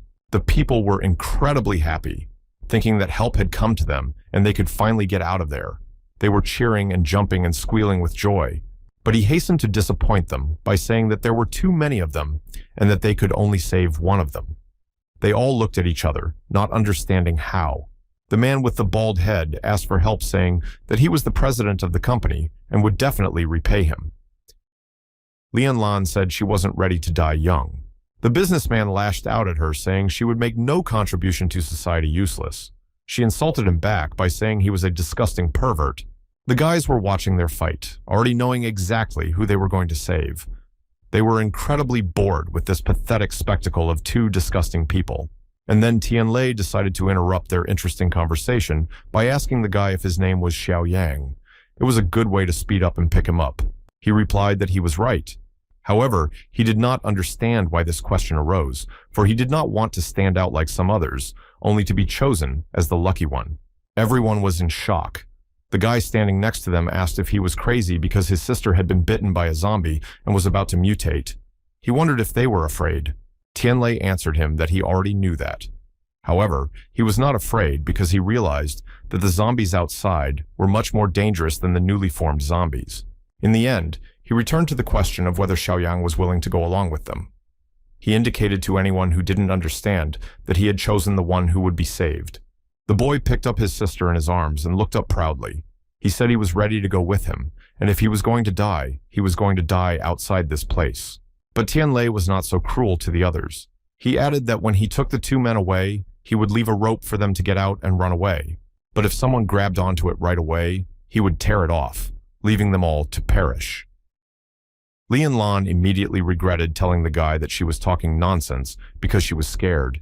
She defiantly started sobbing, claiming that the girl was like a little sister to her and it was too hard for her to watch her suffer. She kept saying she loved him and they should still get married. When he came to the rope, she wrapped her arms around him, hoping it could still be fixed. She kept telling him she loved him, but he wasn't stupid enough to believe all that nonsense because they had nothing in common anymore. He left her, saying it was her own fault. In the end, she was left staring at him and shouting not so nice words. The first thing they did was to pull the girl out. Cheng Yao held her down so she wouldn't fall while her brother had to climb up to them. Before Tianlei could even reach out his hand to offer Xiaoyang to climb up with his help, he was already on top of them. Such speed was astonishing. Suddenly, all good things came to an end, and his sister started coughing up blood. He immediately ran up to her to help her so she wouldn't start worrying about it. But Tianlei already realized that if her blood turned black, then she would soon turn into a zombie in front of them. It was frightening, but there was no way out. And Cheng Yao still hoped that he had a solution for such a case as always, and had figured out how to prevent her from turning completely. Xiaoyang could hear them whispering amongst themselves, so he decided to tell them in advance that she would not be ballast for them, since he would carry her in his arms. Tianlei wasn't quite happy that he had spent so much energy saving them, yet he didn't even bother to thank them for it, as if he was so heartless. He also decided to ask him one thing, how he was going to run with his sister in his arms with zombies everywhere. It would only slow him down. Xiaoyang felt very sad at this thought. They decided to take him to a safe place where he could think it over and decide the right thing to do. Sitting in the warehouse, he never left his sister's side. When she said she was sick, he held her head against his chest and promised to take her to a doctor. Cheng Yao couldn't take it anymore and asked him not to deceive himself because there was no cure and they didn't have time to look for it. He was just giving false hope. He didn't agree with her. He still thought she could be saved. But the girl stood her ground, calling him stupid. She sank to her knees in despair. Tianlei just sat stone-faced and stared off into the distance while she commented on how pathetic the girl was and had no chance of becoming human. After thinking it over, he decided to voice his thought to Xiaoyang. If his brother wanted to end his sister's suffering, there was only one way he could offer him. Tom wondered what he had to do that, but Tianlei just stood up and handed him his axe and told him to send her to the other world. It was very hard for him to accept. It seemed that he had once again trusted those who, like the others, wanted his little sister dead. The girl was in shock. Sobbing, he wrapped his arms around his sister and started yelling to them that even if she became a zombie, he wouldn't let anyone hurt her or do anything to her even now. Sheng Yao did not give up hope of getting through to him, continuing to claim that she could no longer be saved. She would turn into a zombie that would then destroy them all. Suddenly, his sister grabbed him by his shirt and, barely moving her lips, told him that they were good people, not to argue with them, and it was better to do as they said. It was very painful for him to look at her and realize that she would soon be gone. She kept saying that in order not to attack them after death, she had to be destroyed. Tears sprang from her eyes every now and then. She begged him to do what they wanted so badly that they wouldn't do the zombie thing. He started sobbing, saying he couldn't do that to her. And he couldn't let her go to the next world. He needed her like air. She had one last request for him. She wanted them to fulfill it so that she could say goodbye to them and leave. She told them that her brother, despite his looks, was very good. A bit silly and impulsive, he often fights with people and gets his ass kicked. And before, she always stopped him, but she was about to be gone. So after she was gone, she asked them to take care of him so there wouldn't be any problems. Tianlei promised her that he would keep an eye on him and would never let him do anything stupid. He was ready to keep his word. She turned to her brother and told him not to be sad, to find a normal girl, get married, and travel the world with her, and she would watch them from heaven. When he made her promise, she raised her hand with her little finger out to the side. It was their ritual to make promises on their little fingers, to be sure to keep them. He started sobbing so loudly that the guys themselves couldn't look at it calmly. It wasn't surprising from a crybaby, but Tianlei was also all floaty. Suddenly, the girl's body began to act strangely. She lifted up and put her head down. Her brother started shaking her, not understanding what was happening to her. But it was clear to them. It was not the first time they had seen a person with such behavior, or rather a zombie. Chen Yao was horrified to see her transformed. Tianlei handed him the axe, implying that it was time to end it. He knew he didn't want his sister to become such a monster. She headed towards him, about to attack, and Xiaoyang just covered his face with his hands, unable to raise his hand against his own little sister.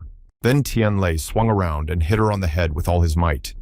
If he didn't do something in the next few seconds, he would have to bury 2 people. He apologized to him for that, but there was no choice. They also had to burn her lifeless body so that it would never come back to life again. Xiaoyang squeezed her hairpins in his palms. He had promised her that he would try to live married and travel the world. He would definitely keep his word. He turned to them, hoping they would let him go with them. After all, he didn't want to move alone in such a dangerous place. That's what they wanted, and that's why they gladly agreed, citing that it was at least his sister's wish, which they simply couldn't fail to fulfill. Tianlei extended his hand to him, saying that he was glad to see them. They had started their acquaintance in the wrong place, so they had to catch up. In search of a safe place for the night, they found a hotel. It was decided to stay there for the night, and in the morning, to move on and look for a base. He told them about how there were all the amenities of a working toilet and a working shower, but Xiaoyang just stood in the aisle staring ahead. He felt a little awkward with them because he didn't even know their names. Then Tianlei introduced himself and her, saying that they were college students. He also noted that he was older than him, so he could call him either Tianlei or brother Tianlei. The main thing for him was that he was comfortable being with them. Cheng Yao also decided to ask him about his life, so that he could tell her a little about himself. It seemed to her that he had moments that they didn't even know about. She was actually curious about how he met the girl, even though he trusted her, and she used him. Tianlei listened to her and was amazed at who he was sitting with. Then he shared that he was born into a rural family. His parents passed away early, leaving only his siblings. He studied martial arts to become stronger. And about Lian Lan, he noted that she was introduced by relatives. Until today, he was amazed that such a pretty girl had agreed to be with him. He said that the 3 of them had gone to the park for a walk when the outbreak started. Lian Lan fell down while running away from the zombies, and his sister protected her when she was hit by the zombies. Cheng Yao was annoyed to hear that. She decided that everything that bitch said was nonsense, and the only one who deserved to die from a zombie bite was her. She started convincing him that he was a normal guy who also knew kung fu. She assured him that there was a girl 100 times better who would really love him. If it seemed to him that she was referring to herself with all her words, she was not. She immediately hugged Tianlei, saying that she already had such a favorite person. Suddenly, her boyfriend's emotions changed, and he became very serious. He heard the familiar sounds that zombies made. But neither Cheng Yao nor Xiaoyang had heard anything like that, and they seemed to be completely silent. It wasn't. He looked out the door and found the zombies running erratically down the hallway. They were as close as they could get, so they wouldn't be able to escape unnoticed. They were shocked to hear about it. Xiaoyang wondered how they had gotten through the iron gate, especially if they had checked everything. They must have been in the room. Without hesitation, he offered his companions to deal with them so that they could rest in peace. But Xiaoyang was clearly not used to such offers. He was very surprised to hear that they had to go out to the zombies and destroy them all at will. But Cheng Yao hurried him to do manly things. When they went out the door, Tianlei told him that he would protect him in case of trouble, but since they were guys, they had to deal with the zombies on their own. As soon as they took a step, the creatures came at them in droves, but it did not frighten them, for they were armed to stand for their lives. One by one, Tianlei was killed. He was very impressed that after each zombie was killed, he could see the points increase in real life. His partner was doing pretty well for his first time too, but it all came crashing down when she showed up. He felt like his sister was attacking him. Tianlei noticed that he was struggling to resist her. He ordered him to put aside all fears and attack her. It was just necessary for him. Cheng Yao was watching through the door and was very frightened when several zombies came at Xiaoyang. She attracted a few with her scream. He couldn't stand to watch him let himself be sprawled on the floor. He shouted at him to wait for nothing, and finally sent her to the other side. But even in this guise, Xiaoyang couldn't touch his sister. It was very hard for him to hurt her. He just couldn't get over himself and do it. Cheng Yao looked out from behind the door, and after making sure the zombies weren't breaking in anymore, she shouted at Tianlei that he couldn't do it without his help. It was scary to watch. But he explained to her that Xiaoyang had the impression that if he had comrades, he could rely on them, so he couldn't kill a zombie without them. Finally, he said loudly that they were going to bed. The guy was very hurt by these words, and thought that they had abandoned him without even bothering to help him. They started walking into the room without turning around. The girl was worried that he would be eaten by zombies, but he didn't care about the extra reason to meet his sister there. In fact, they were watching his reactions and behavior to see how things would change when he realized he was alone and needed to save himself without help. He really had some kind of superpower in him, as he immediately threw his sister off him and started beating her furiously, as if she was his main enemy in life. The boys were amazed at the power he'd been hiding from them all this time. He managed to crush the zombie's head in one blow. It was truly powerful. But Tianlei had had enough. He approached the guy, continuing to beat the lifeless body of the zombie he saw his sister in. He had already dispersed. Tianlei was surprised when he turned around and pointed his fist at him. He didn't understand why he did that, but thanks to his reaction, he stopped him. As it turned out, the main reason for his attack was the inaction of his comrade. He was very offended that when he was attacked, he just watched. Instead of apologizing, Tianlei just told him that if he hadn't helped him, he would have died that day in the supermarket, but he was alive. Seeing that he was still angry, he explained that he had taken him with him only to help him in battles he wasn't even capable of defending himself. Immediately, Xiaoyang tried to justify that it was his sister, but he didn't realize that once she became a zombie, she was just a monster. Tianlei repeated that he wanted him to change. He asked him to stop thinking that it was his sister. It wasn't her anymore. It wasn't her. Cheng Yao supported him by saying that he was right. She reminded him that his sister was worried about him before she died, and how upset she would be if she knew he had been bitten. He finally repented, letting go of all his grudges. He admitted that he was too impulsive when he attacked his comrade with his fists. He bowed before Tianlei in gratitude for saving his life. From that day on, he made the decision to call him his big brother. Xiaoyang assured them that he would follow them to the end and would no longer allow himself to be so soft as to protect them rather than endanger them. He finally calmed down, realizing that his lesson had worked properly. He put a hand on his shoulder, telling him not to disappoint his sister. In the morning, they watched the news about the No. 6 base in Yuzhou. It was protected by the army, but could hold no more than 100,000 people. Cheng Yao noticed that Tianlei was upset.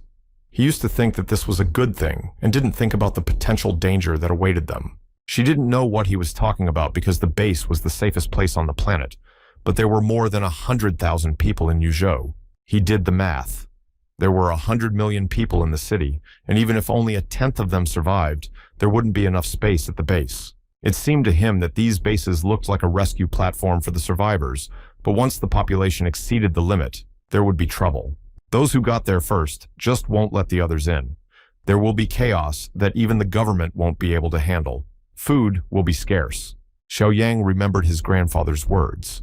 When his village was flooded and the road was destroyed, they were trapped, and without food, they began to eat each other. She didn't immediately realize where they were going with this. Fearing that her fears would be confirmed, she asked if they were going to go to the base anyway. Tianlei wanted to say no, but they had to go there because all their friends had gone to the base after hearing the news, but they didn't have high hopes for it. He repeated what he'd said 100 times before.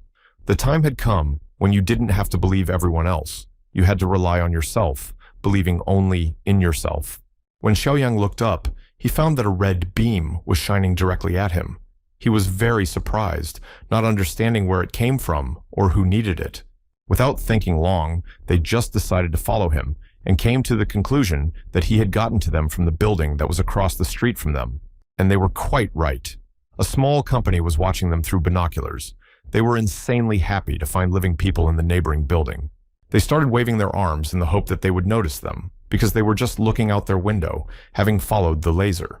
They had some hope of escape.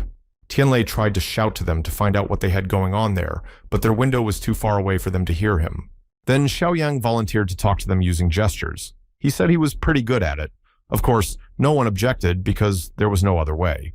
He was making very strange waving motions, trying to translate what his comrade wanted to know. They didn't know if they understood, but at least they hoped they did. People looked at him like he was a fool because they didn't understand anything. They only assumed it was sign language, but none of them knew it. Cheng Yao was curious where he learned these gestures, but he himself could not clearly answer this question. He thought he had memorized them while watching TV. Tianlei concluded that the survivors were trapped in the building.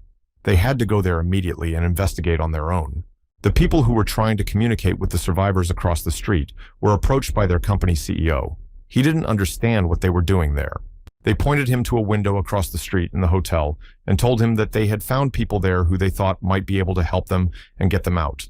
Apparently, they had been watching around for a long time, hoping to see more survivors because Gu Weiping immediately grabbed the guy's binoculars to take a look.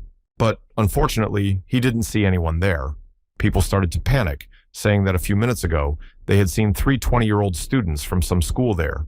Hearing this, the general freaked out as he misunderstood them because he didn't need any students. He was hoping to meet people from the army. He explained that there was no way the 3 schoolboys could protect themselves, let alone them. He did not want the workers to have false hopes for the boys. Unnoticed, the company's chairman, Zhen Bingyang, entered the office. She said that he was wrong, and it was likely that they were capable of saving them. He turned to her and her assistant with his head down. He had to apologize to her for his impatience and curiosity. Everyone wanted to survive. Still, Gu Weiping insisted that the teenagers, in his opinion, couldn't help them with food and water. He suggested sending people to check if there were any zombies in the building. Then the secretary got into the conversation and with some pressure asked him if he was hungry. This was said reproachfully, not out of real interest.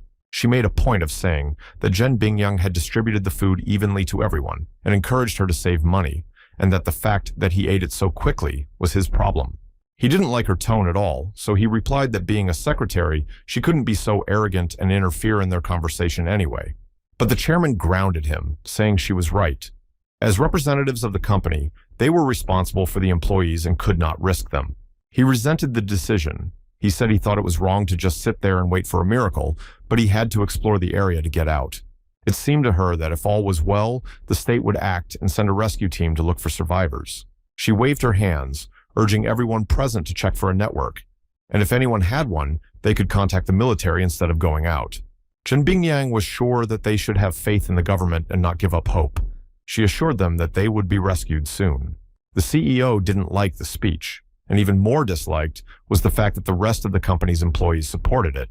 To all this enthusiastic shouting, he came. Even the chairman was surprised and a little frightened as Mr. Yamada himself stood in front of them.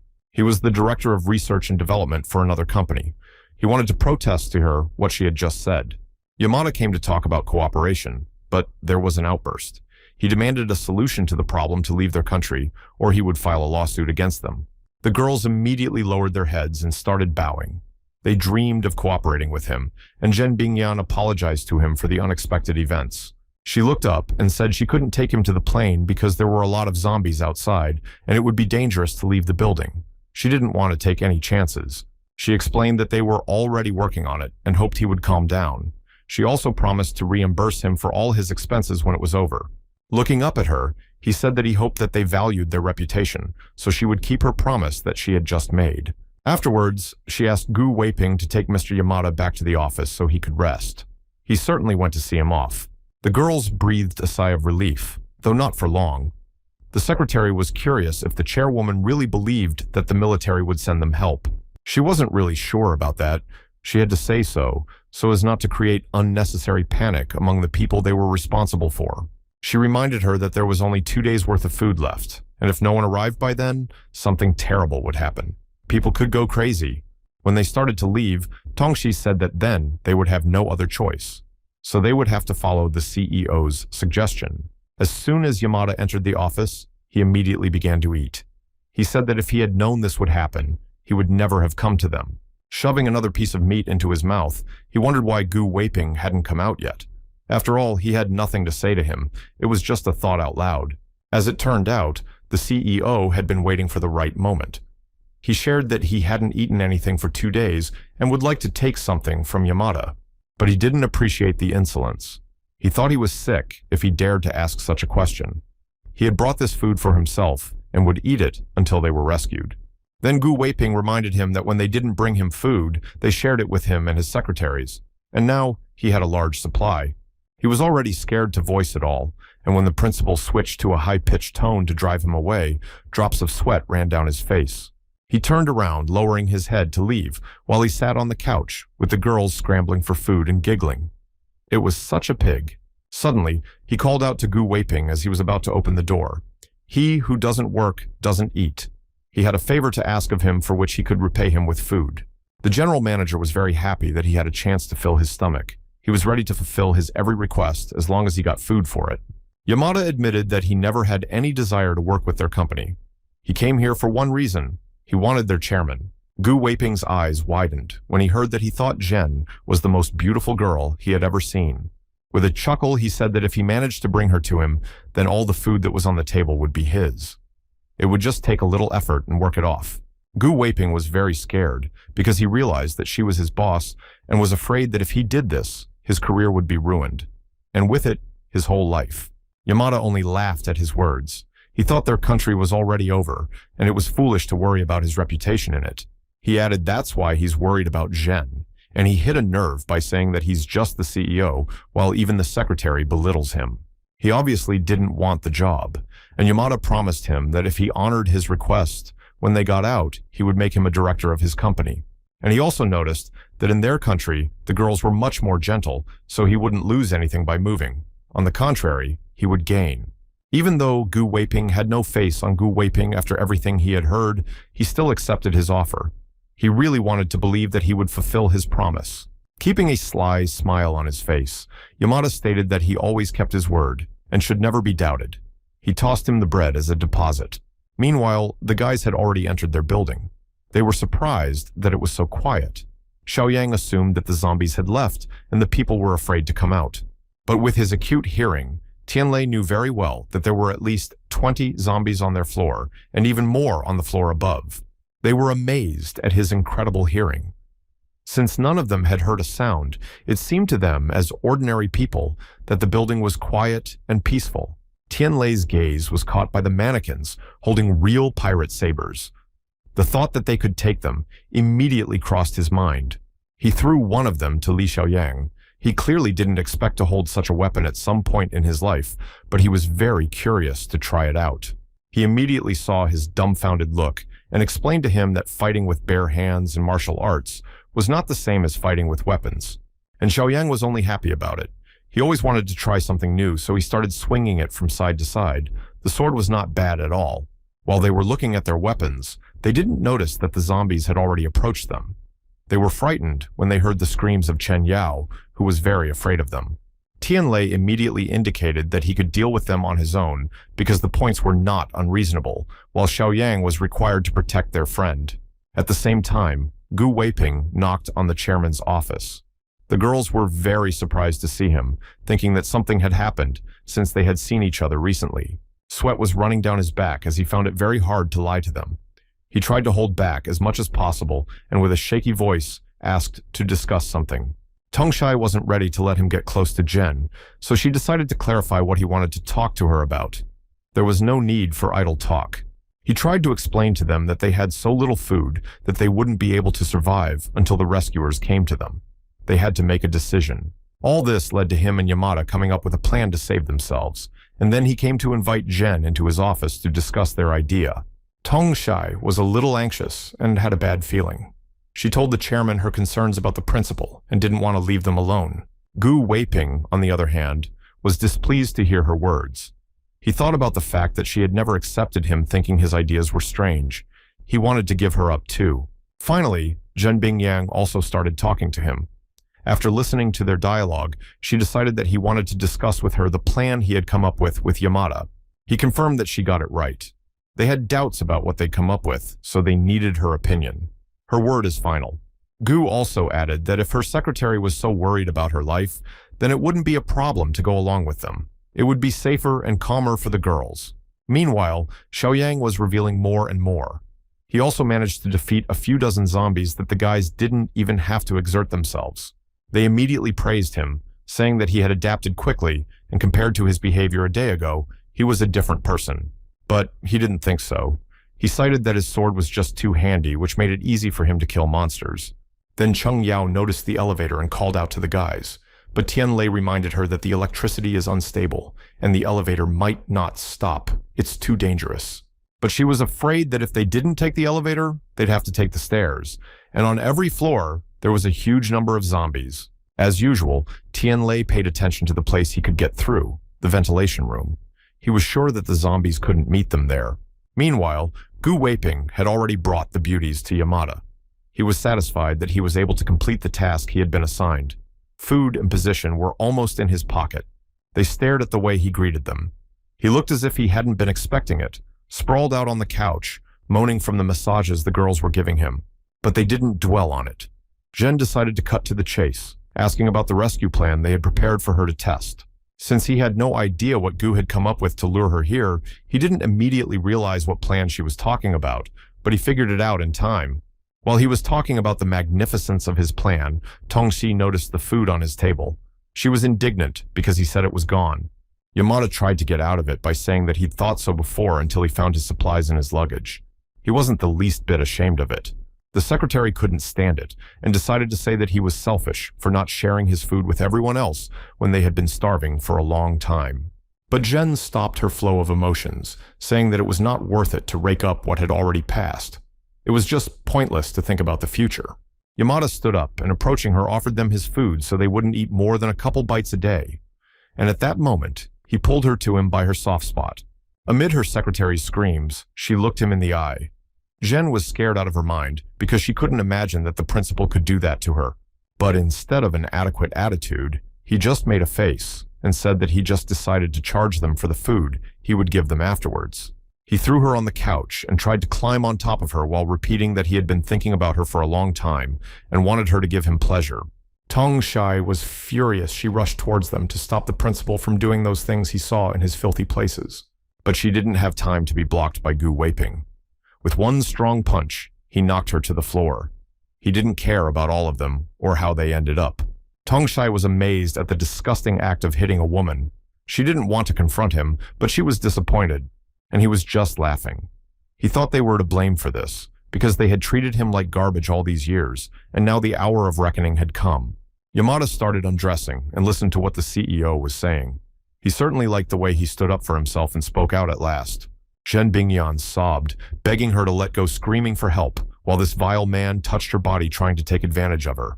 He was completely indifferent to her cries. He knew that the staff couldn't hear her because they were in the conference room and the soundproofing saved the day. The boys' plan went slightly awry at the same time. They accidentally fell into the office through the ceiling. The ventilation just couldn't handle them. They were shocked when they saw what was happening there. Xiaoyang felt ashamed that he had caught people in such an awkward moment when they were making love. But Tianlei brought him back by saying that what was going on was not what he thought. There was no love there, only abuse of women. Tongxi started sobbing and begging them to help them, as they didn't have the strength to fight back against these lustful animals. This was their chance to save themselves. Yamada didn't care what they were doing or if it was legal. He didn't hesitate to order them out of the room and keep him busy. Of course, the guys denounced him. Tianlei immediately realized he wasn't from China, and Chen Yao was angry that someone managed to do such things while there was chaos outside. Shouyang didn't want to wait and think about what to do with these people. He immediately grabbed his sword and swung at Yamada, wanting to finish him off. His female aides, Gu Weiping, immediately ran to the exit as they were afraid that they would suffer the same fate for their assistance. They realized it themselves, but it was not to be. The fat man was not simple and deftly dodged his blow in a pose reminiscent of a martial arts class. Shouyang immediately guessed that although he was overweight, he was trained in the same techniques as him. This made it a little difficult for him, but it didn't scare him. Tongxi rushed to her boss, afraid that something might have happened to her because she was under a lot of stress. She needed to comfort her. Yamada wasn't stupid either and realized that his opponent had kung fu. He wanted to see which one of them was stronger with the same technique. Moreover, he conditioned him that as real men, they should fight bare-handed without weapons. It seemed fairer to him. Shouyang had no problem tossing his sword aside, saying that he didn't need it, as he could handle it with his bare hands. That was how confident he was. The fat man threw himself at him, saying that he was ready to ruin them all so that he could later entertain the beautiful chairman in peace. He couldn't wait. When one attacked, the other successfully dodged. It was hard to see which of them could come out of the fight victorious, but everything was under control. Chen Yao was already getting worried and offered Tianlei to help him because Yamada was strong enough. But he asked him not to interfere because he believed in Shouyang. They fought with dignity, alternately repelling their opponent's attack or dodging. It was clear that whichever of them won, they were both incredibly strong. After a few minutes, Shouyang finally grabbed Yamada's head and smashed the glass table with it, thus making him lose consciousness for seconds. Since he'd been confident from the start, he wondered if that was all he was capable of. He spat at him in contempt. He lay on his back and started crying and begging for mercy. He admitted that he was wrong and had lost. He did not want to die, so he decided to surrender. The guys were very happy for him, especially Cheng Yao, who jumped up and down in joy because she was cheering for him so much. But as soon as he turned his back, Yamada stood up. And it seemed like there was nothing wrong with that since he had already admitted defeat, but he didn't, and Tianlei realized it. He called out to the boy, just as the fat man was rushing toward him with a knife in his hand. He wanted to send him to the afterlife so that no one would ever threaten him again. But Shouyang intercepted his hand and punched him in the face with all his might, so hard that he flew away from him and fell beside the sofa. It's definitely over now. Cheng Yao looked at this and marveled at Yamada's cunning, who himself had offered a fair fight in the beginning, even though he was actually holding a gun in his pocket. Shouyang thanked his big brother for calling him to help him choose the right path, and now he could stand up not only for himself, but also for the others. Tianlei didn't see anything wrong with that, just pointing out that the Americans were different from the Chinese. When it comes to a fight, you have to be more careful. At that moment, a crowd of workers who were very worried about their chairman burst into the office. They had no idea what was going on in there. Then Gu Weiping got nervous and knelt down in front of her and begged for forgiveness. He said that Yamada made him do it, but he wouldn't listen to him anymore. Tongxi couldn't watch it. After what he had done, she wanted to punch him in the face with all her might. She did so without wanting to hear it. She turned away from him and cried.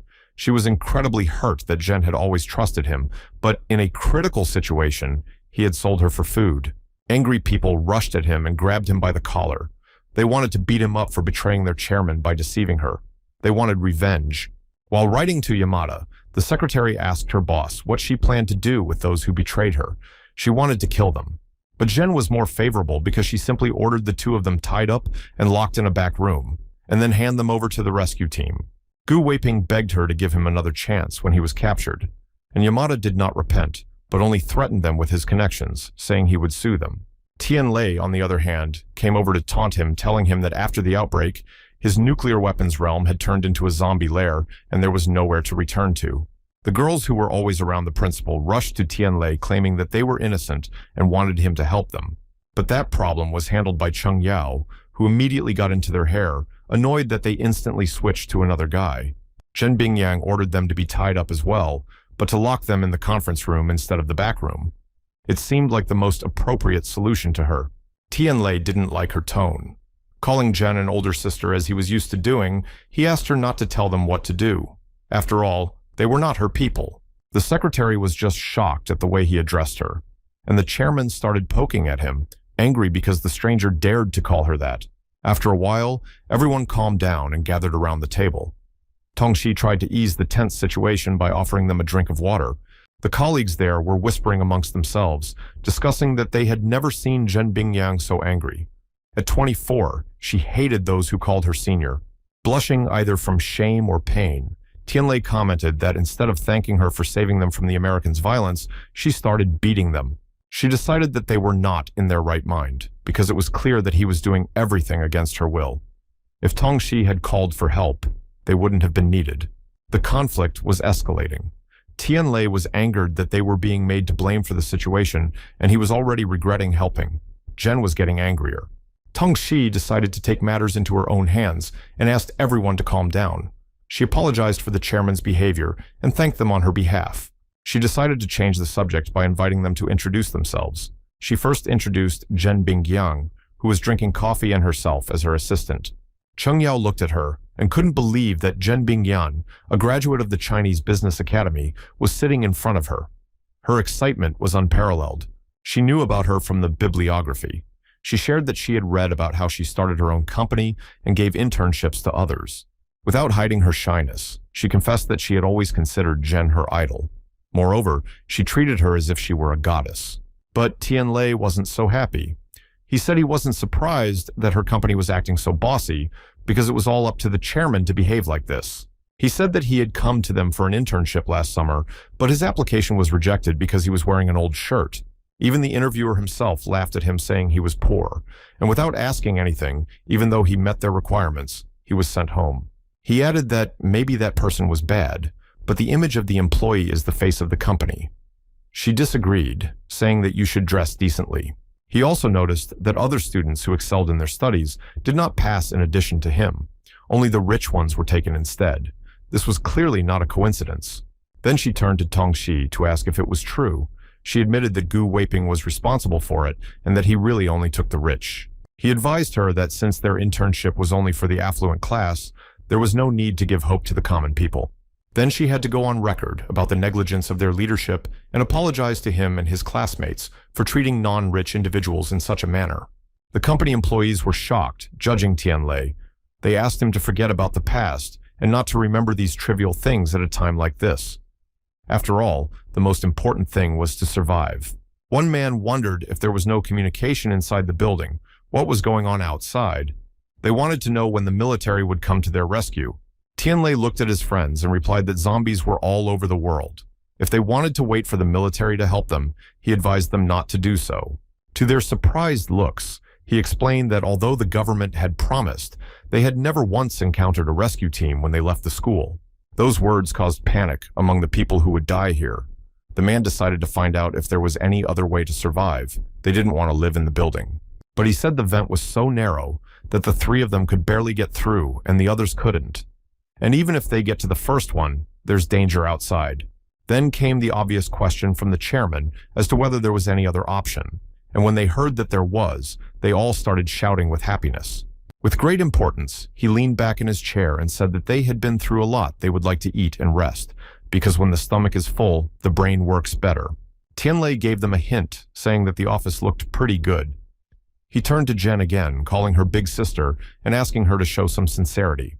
Her eyes filled with rage. She knew he was doing it on purpose, but she obeyed anyway and asked everyone to leave the room so they could rest. Standing in the hallway, they were discussing the guys. They thought they were good and could really save them, but she thought she had to rely on herself. She ordered her secretary to find the floor plan of the building and find other exits so they would have a better chance of getting out of this trap. People wanted to know if they had any food left. Many colleagues had not eaten for several days. They asked for some food. It was hard for her to say this because once she discovered Tongxi's growth, she told them that all the food had been distributed to them, but they didn't want to cause a panic. And no sooner had the people been outraged than a man walked in holding an entire backpack filled with food. While they were standing there discussing, he acted. When he dumped it all on the table, people wondered how he had gotten so much in tasty food. From that moment on, he could claim to be a favorite. But Jen Bingyang wasn't so pleased because she was starting to guess where he got it. She didn't understand how he got the backpack of those guys in the office. He said that he saw the three of them go into the other room and quietly snuck in and stole their backpack. He said it with complete gusto. The chairperson and her assistant were outraged, saying that this was a real theft. They felt that this was not the right thing to do and that everything should be returned to them. But the others didn't agree with them, having already grabbed all the supplies. He reminded them of the situation they were in, and they were all hungry. Jen still insisted that they couldn't do that to them because they were going to help them, and if you deprive them of food, they won't save them. He shared that he had researched their building before and learned that there was simply no other solution. The only solution they have is the vents. She didn't fully believe that this was a working method, but the man wondered why she trusted them so much, since they had done nothing wrong for them. He tried to reason with her, saying that since the situation was so dangerous, how could they help them? And if the zombies could be handled by three, then so could they. The man promised after they had eaten, he would go downstairs with his male colleagues, and if there were no problems, he would contact them. The others supported him, saying they were ready to go with him. They would have to starve anyway, but they could at least try to find a way out. Tang Shi pointed out that Wang Zhen was right and should try to let them do it, and if they failed, they would try the ventilation duct. He was glad he'd been given the go-ahead after all. He promised that they would be careful going downstairs and try not to run into any zombies. Wang Zhen was the first to climb out of the vent. He looked around and informed his men that everything was clear, and they too could climb out after him. They struggled to fit through there, judging each other for punching someone in the face. But the vent was too narrow to squeeze their legs together at the knees. When they came down, one of their colleagues asked them to keep their voices down so the zombies wouldn't hear. But they thought the panic was unnecessary and better than expected. Wang Zhen repeated to them that the chairman and secretary had been deceived by the three disciples.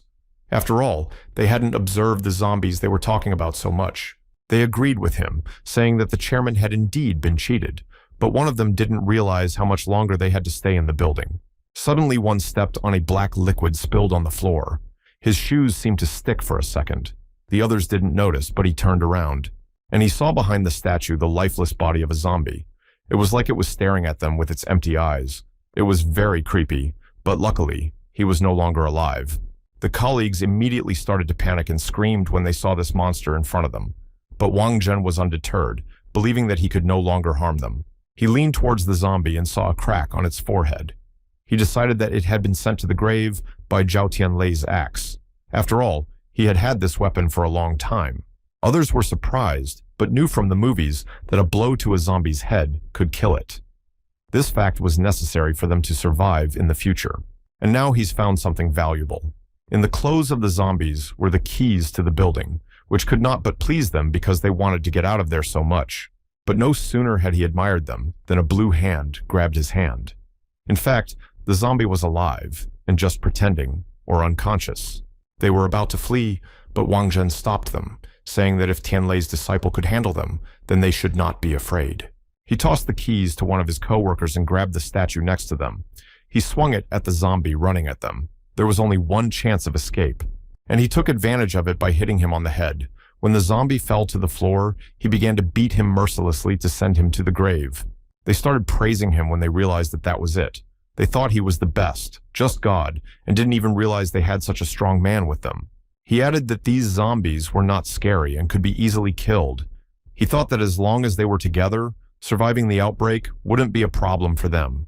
Meanwhile, the guys were walking down the hallway and realized that those closed the door with only their company allowing the zombies to get in. At least the floor was safe. Tianlei pointed out that when the management is brainless, others have to suffer. In this way, he was of course alluding to Jen Bingyang, the chairman of the company. Cheng Yao said that she didn't think he was stingy, and even though he had been denied an internship that year, it didn't matter now. She knew that she really understood a lot of things. But it's not like he didn't consider that rejection unimportant. He had to push back 2 part-time jobs and focus on preparing for the interview where the rejection came.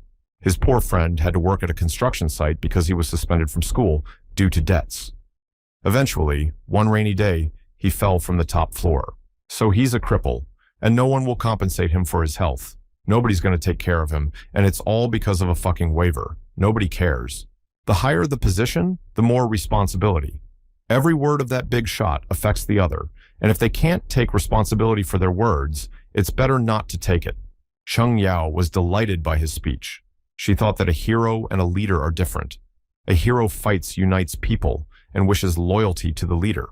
He was a little puzzled when she said that he had the qualities of a leader, since he made people believe and led them down the right path. She was embarrassed, but she decided to voice what had been eating at her since they'd met. She wasn't sure he'd stay with her to the end. He walked over to her and ruffled her hair, telling her she was a fool for thinking such thoughts. She was too precious to him to just let go. Her eyes filled with happiness when he said that they were not just acquaintances to him, but teammates, so he planned to always be with them. They continued down the corridor discussing what he had said today, but Chen Yao kept insisting that he should make peace with the chairman.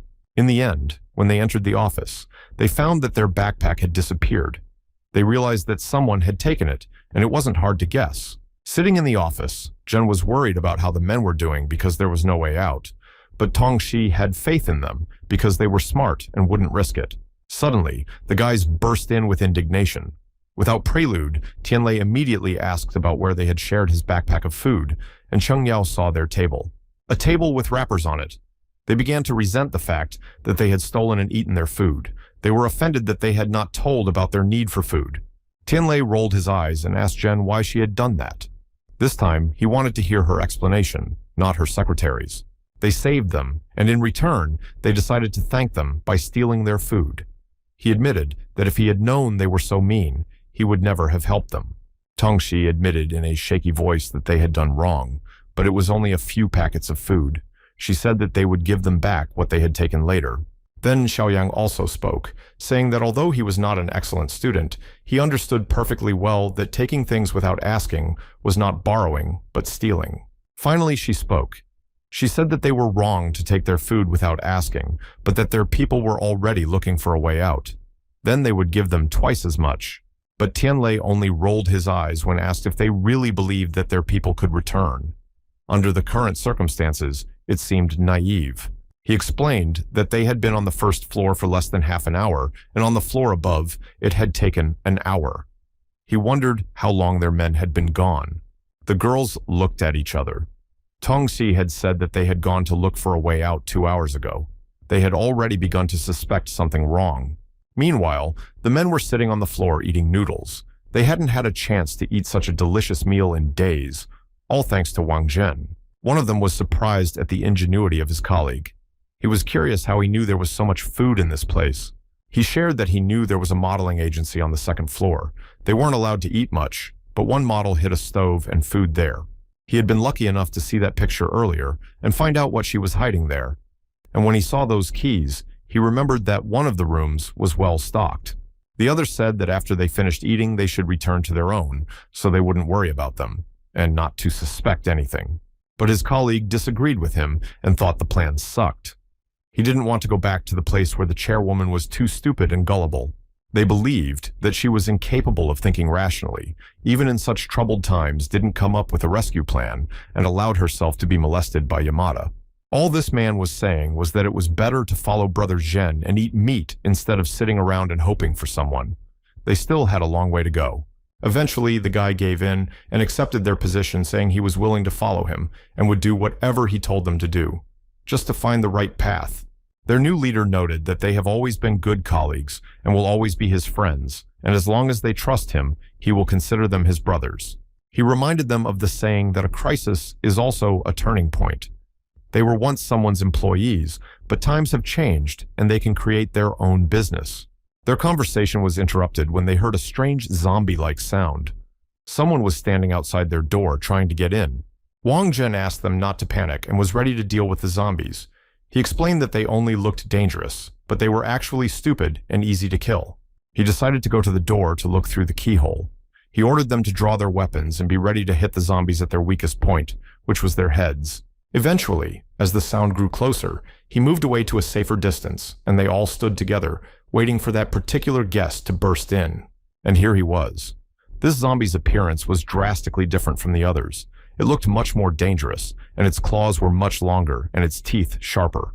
The men immediately recoiled, not expecting the monster to move so fast. They were all confused by the wrinkles on its forehead and thought it wasn't a zombie.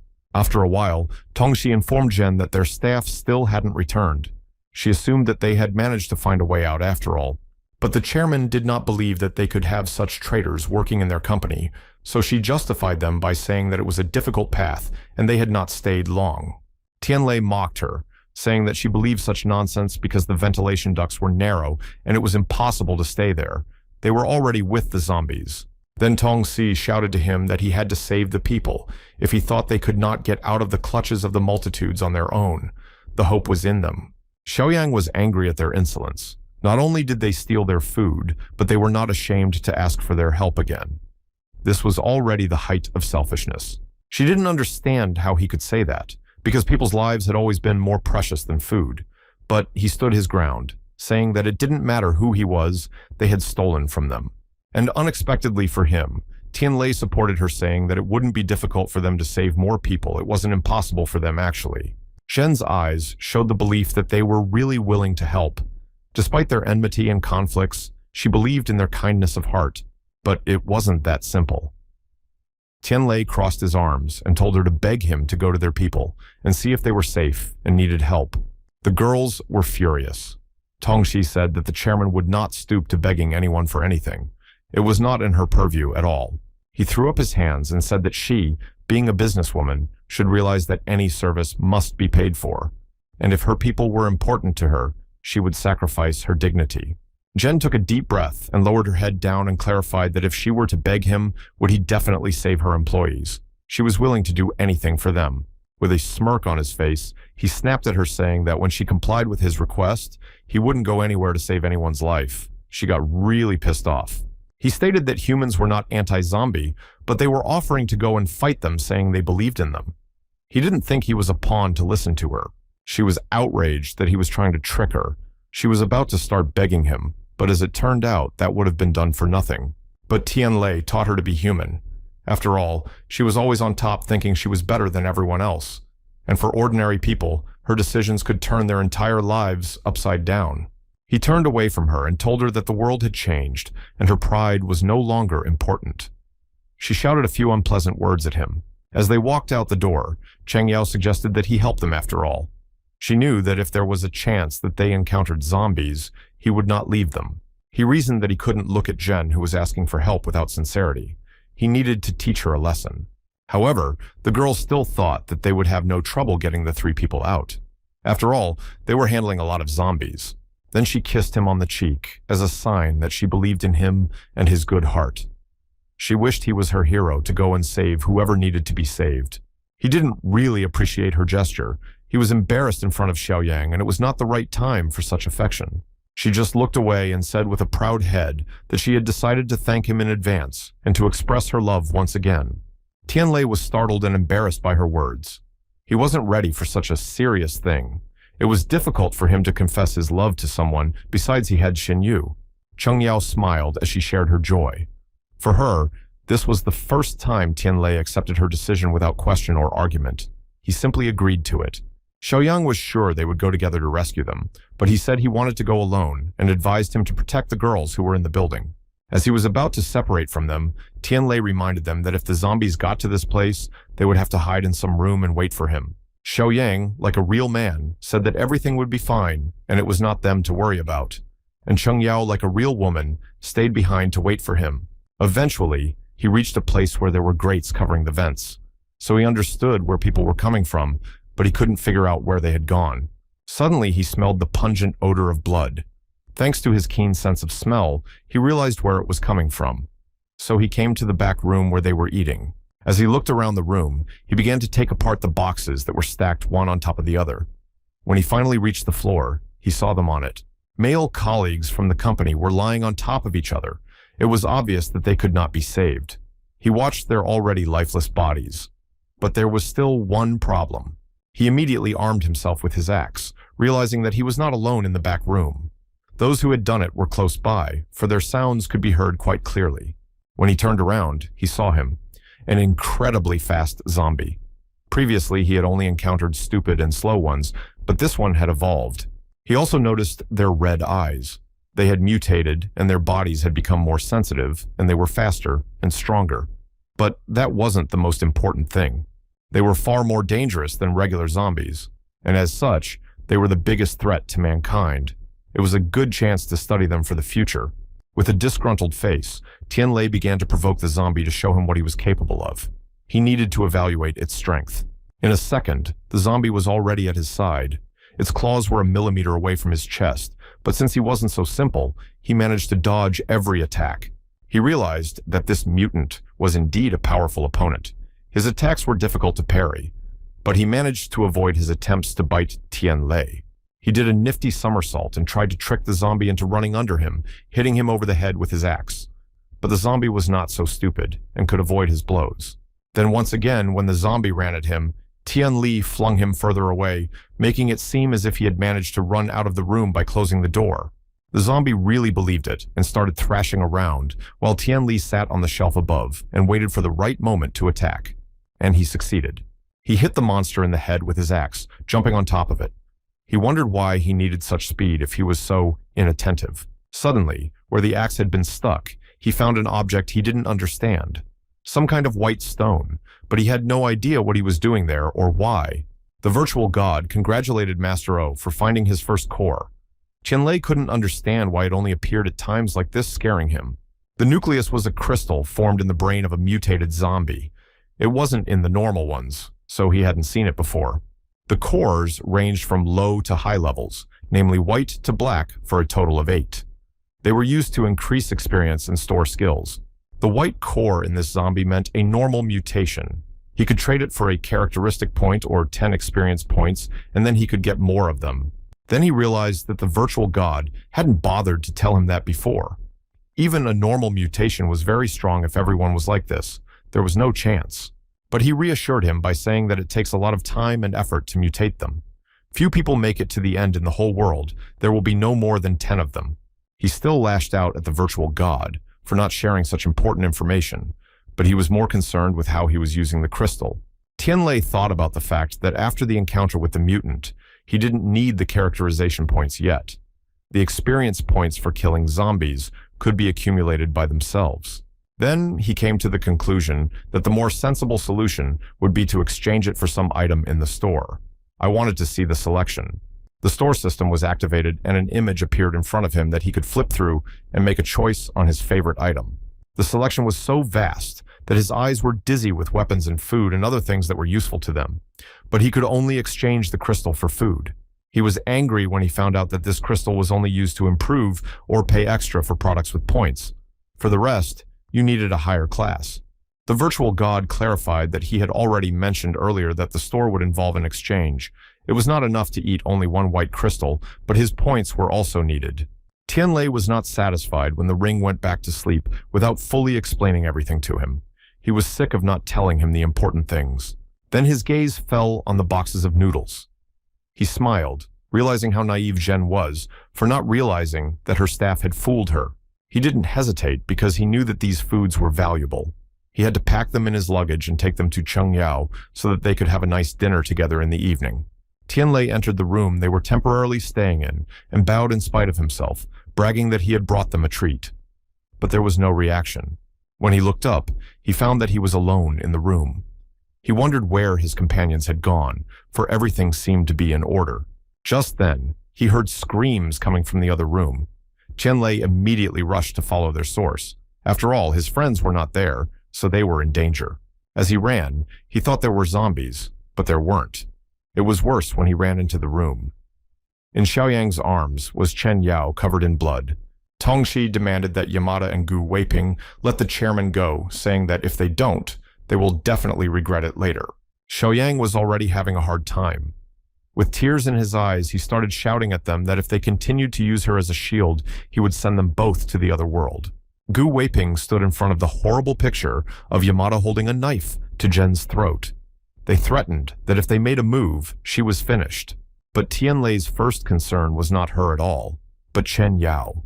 He ran up to her frightened because he was so worried about her condition without understanding what had happened. Xiaoyang started sobbing, looking at his comrade who was on the verge of hysterics. He admitted that he couldn't protect the girl, so he would accept all his accusations. Tong Shi, seeing his condition and reaction, also said that the two men were able to cut the rope and escaped. They also took the chairman hostage, and Chen Yao decided to save Zhen Bingyang and threw herself under the knife.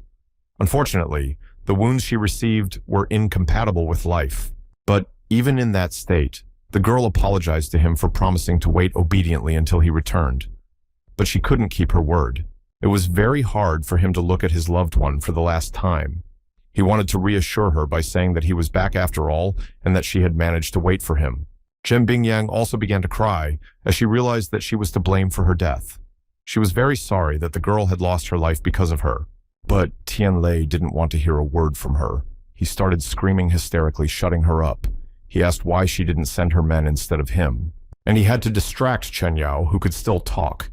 She asked him not to be angry, saying that Xiao Yang was cornered and she was saving the staff. She seemed like she wasn't as bad as he thought, but actually a good leader. Looking back at Zhen, he just didn't know how to comment on it. Suddenly, Chen Yao started coughing and choking on her own blood.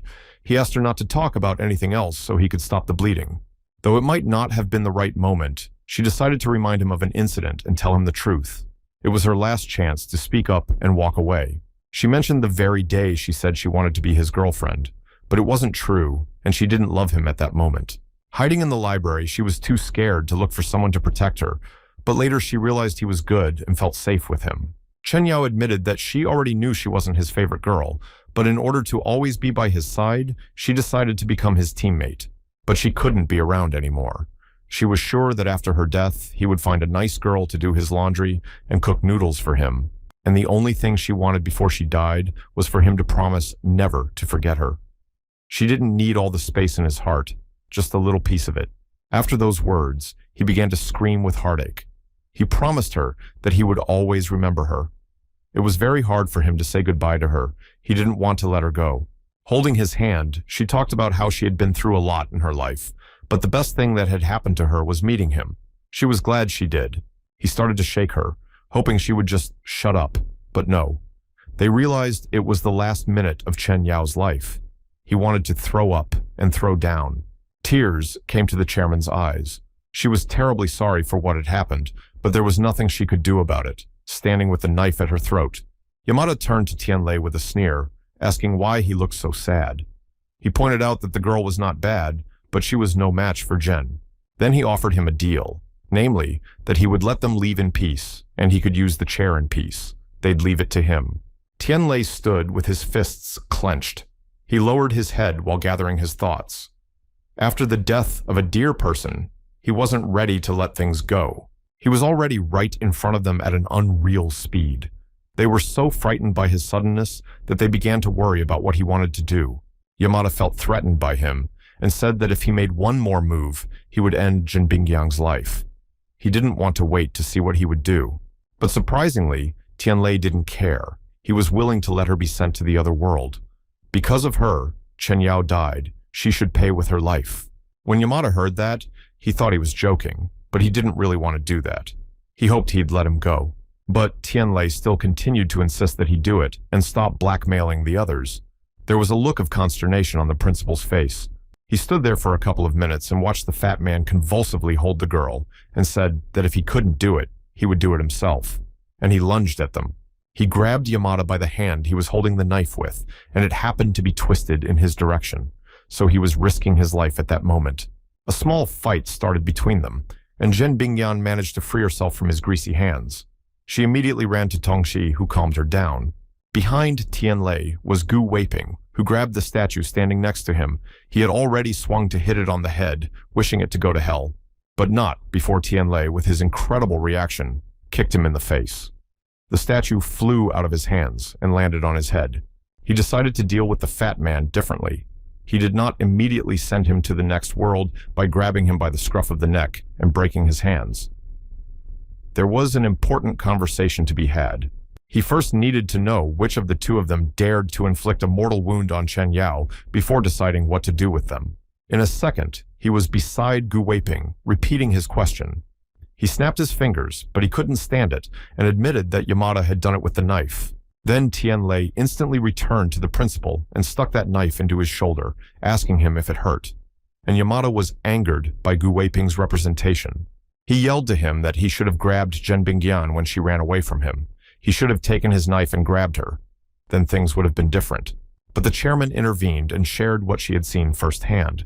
She said that Gu Weiping had deceived him, and it was really him who had ruined Chen Yao. He immediately started talking about how he didn't mean to do it, trying to scare her rather than hurt her. He didn't think she would rush to protect Zhen's body. He fell to his knees and buried his head in the floor, sharing that he had a mother and a son, and that everyone was waiting for him. He begged for forgiveness because he didn't want to go to the other side. Tianlei was not convinced. After all, Chen Yao also had a family waiting for her, but he didn't spare her. Therefore, he didn't see the point of it either. But he was more favorable, so he wasn't going to ruin him. Even if he did it 100 times, it wouldn't make a difference. There was no bringing her back. It wasn't that simple, though. He had another way to deal with him and make him truly regret what he'd done. He grabbed his arm and dragged him down the hallway while Xiaoyang led Yamada. The rest of the company's employees also accompanied them watching the execution. And here they came. Tianlei pressed the emergency evacuation button, which let out a loud sound throughout the building. It was very dangerous to do this for one reason, but no one immediately realized what he was doing it for.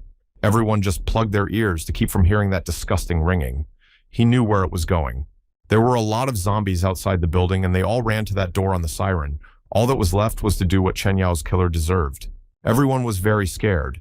Yamada shouted for him to stop, afraid that the zombies were about to invade them. He didn't want to die at their hands.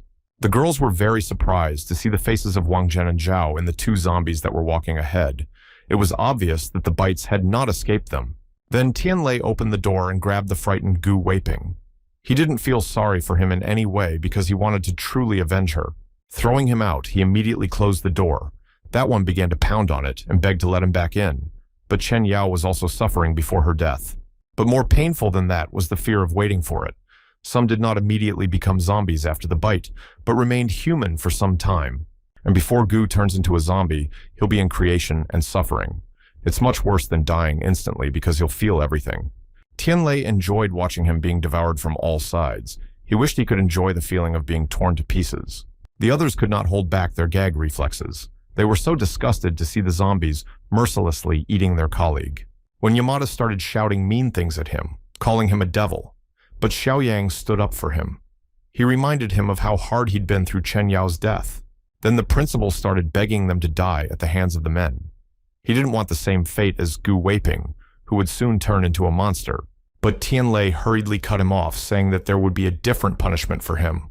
Throwing him to the zombies would be too easy and predictable for them. First, he asked Xiaoyang to tie him up and lock him in the back room. He didn't have time to think about how to punish him, but he wanted to be more subtle. He turned around and was about to leave. When he passed by Zhen Bingyang, she wanted to start making excuses again, but he didn't care at all. The chairwoman returned to her office and sat down in her chair and lowered her head. The staff member reminded her that Zhang and Zhen had not returned. She didn't know what to do. The other girl started crying, saying that there were too many zombies in the building, and now there was definitely no way for them to get out. But Zhen couldn't listen to it anymore. She told them that from now on, she was no longer their chairman. She just didn't deserve to be called that. And still, people disagreed with her. They began to confess that they themselves were responsible for it, because they were all responsible. Zhen took a deep breath, saying that she was too excited, and if she had been calmer, she would never have made the decision to send them away. Abruptly, she jumped up from her seat and promised her men that she would make amends and protect them. It was the only thing she could do. With tear-filled eyes, she declared that no one else would go to the other side of the world. She would take care of everyone and would not allow impulsiveness. Meanwhile, Tianlei entered the room and sat in front of the sofa where Chen Yao's lifeless body lay. He didn't understand why she couldn't protect herself. He had always thought and told them that when there was any danger, they should think of themselves first. And she acted so impulsively. He looked at her and didn't understand how she could do such a thing. He wondered if there was something in Zhen to save her at the cost of his own life. Zhen Bingyang stood outside the door and listened to what he was talking about with a jar. She felt very sorry for him. His hearing was too perfect to miss her. Then she came out to him and came closer to him. The chairman shared that she had come to say goodbye to her for the last time because she had given her life for her. But Tianlei didn't want to hear it. He clenched his hand into a fist, even though he was about to hit her. He seemed to be willing to overstep his principles. She was remorseful, confirming that she knew he hated her, and it was her fault. Blame for the Yamada and vape incident. Suddenly her tears changed to screaming. She said the other people were innocent, started begging him to save them, to say anything about her, but to help them. Tianlei only slightly turned around calmly, asking her how it would help him. Insulting her would not bring back his beloved Chen Yao. In that case, with her eyes downcast, she decided to do something she'd been dreading for so long. In exchange for her help, she offered to let him do whatever he wanted with her. But he didn't pay attention to that. Talking about Chen Yao, who loved brand-name clothes but couldn't buy them, she was saving up, but the flash made her dream come true. And it seemed to him that what she'd been saving for was on Zhen. He wanted to put her in her dream dress even when it was too late. She was stunned, not knowing what he was getting at. He despised her because Zhen had sacrificed her life for her and she'd clutched her clothes. But the chairman didn't want to be like that, so she promised to make it up to him and headed for the exit. But he stopped her and told her to undress in front of him. She was furious when she heard that. It seemed to her that he was doing everything to humiliate her, but she considered herself far above the others and could not stoop to such a thing. Tianlei reminded her that a moment ago she herself had offered to let him do whatever he wanted with her. Otherwise, it looked like she had no regrets. He admitted that he hated people like her the most, those who believe they are successful, prosperous in society, and enjoy their power. In his opinion, she is selfish when it comes to her interests. You can see her true colors. She thought those people were trash and had no responsibility for them. He also added that the only one who believed in her was Chen Yao. She thought she was a good and responsible person, and she was wrong. Such a fool. But Zhen Bingyang didn't deny that she thought she was better than everyone else. She was unwilling to bow down to a man being independent. But deep down, there were other values. She hadn't experienced such humiliation since she was a child, but today she was willing to put up with it to prove to him that she wasn't who he thought she was. She had never respected people before and was sure she was doing the right thing. She asked him to remember what he had promised her, and after saying that, she began to unzip the zipper of the dress that was on her back. She thought it would be the right thing to do in this situation. But Tianlei didn't even turn to her and just asked her to leave this place. He didn't want to take advantage of her. He just wanted her to finally realize everything. He realized that if her humiliation would bring Chen Yao back to life, he would have done it an infinite number of times. But it was pointless, really. Crying, she headed for the exit. He told her he would be in the conference room in half an hour to help her people. She was happy. But he made it clear that he would only do it for Chen Yao's sake, not anyone else's. After all, no matter how much he hated her, she always wanted to protect her. She was even embarrassed when he added that Zhen had to live in exchange for his friend's life. Otherwise, she would have gone to the afterlife for nothing. She stood there and listened to him talk. But at one point, Tianlei got tired and asked her to leave so he wouldn't have a chance to change his mind. He sat very close to Chen Yao. He realized that if he didn't help them, she would be very upset. He didn't know if they would be his burden or not. His eyes filled with tears. It was hard for him to look at her like that, but he was sure that when she left, she knew how important she was to him. When he found out he had to fight zombies, he was afraid. But she was always there to support him and believe in him. He thanked her and apologized. He apologized for not being able to protect her from rotten people. He picked her up in his arms to carry her to the right place to finish it all. He put her down by the railing and promised not to make her worry about him anymore. With those words, he began pouring fuel oil around her, and then he threw a lit lighter at her. He wished she'd gone to the afterlife and her body wouldn't be roaming the streets looking for a victim. The flames covered her body. Before he left, he said that she would forever be in his heart and he would never forget her. He made her that promise. Tianlei entered the conference room where they were already waiting for him. People were wondering if he really had a way to get them out of the building safely. Xiaoyang was worried that after that siren, there were a lot of zombies in the building. That is, the situation had become more unfavorable than when they entered. When Tianlei turned to Yamada, he became nervous. When Tianlei turned to Yamada, Yamada was nervous, and he fidgeted vigorously, afraid that something terrible would happen to him. But instead of answering him, Tianlei grabbed him by the scruff of his neck and lifted him off the chair. He immediately started screaming. To protect himself, he threatened him saying that he was a famous person and he would regret it. And what was his surprise when he found out that no one was going to send him to the other world? On the contrary, they wanted to take him with them and save him as well, and that was only on the condition that he behave himself. Immediately after saying that, Yamato was silent and stopped fidgeting. He wanted to get out. The company director and the guys were crawling through the ventilation system. It was quite cramped because some were crawling on their knees and some were lying down. Xiaoyang felt that they had taken too many people with them, and it would be difficult to protect them. He also didn't understand why they had taken 2 foreign women and not left them behind. Tianlei said they didn't do anything wrong, so he decided to give them a chance to survive. And if they had left them behind, they would have been eaten by zombies anyway. Tongxi saw the zombies through the bars and started to panic. She was afraid that they wouldn't be able to get out of there alive, but Zhen supported and reassured her.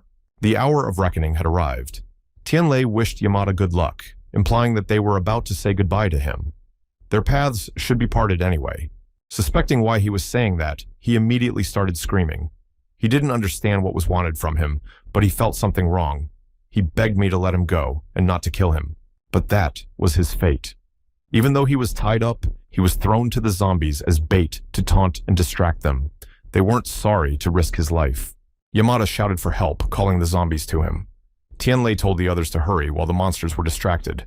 So they gradually climbed out through another vent one by one. They didn't notice them as they were concentrating on the dangling target.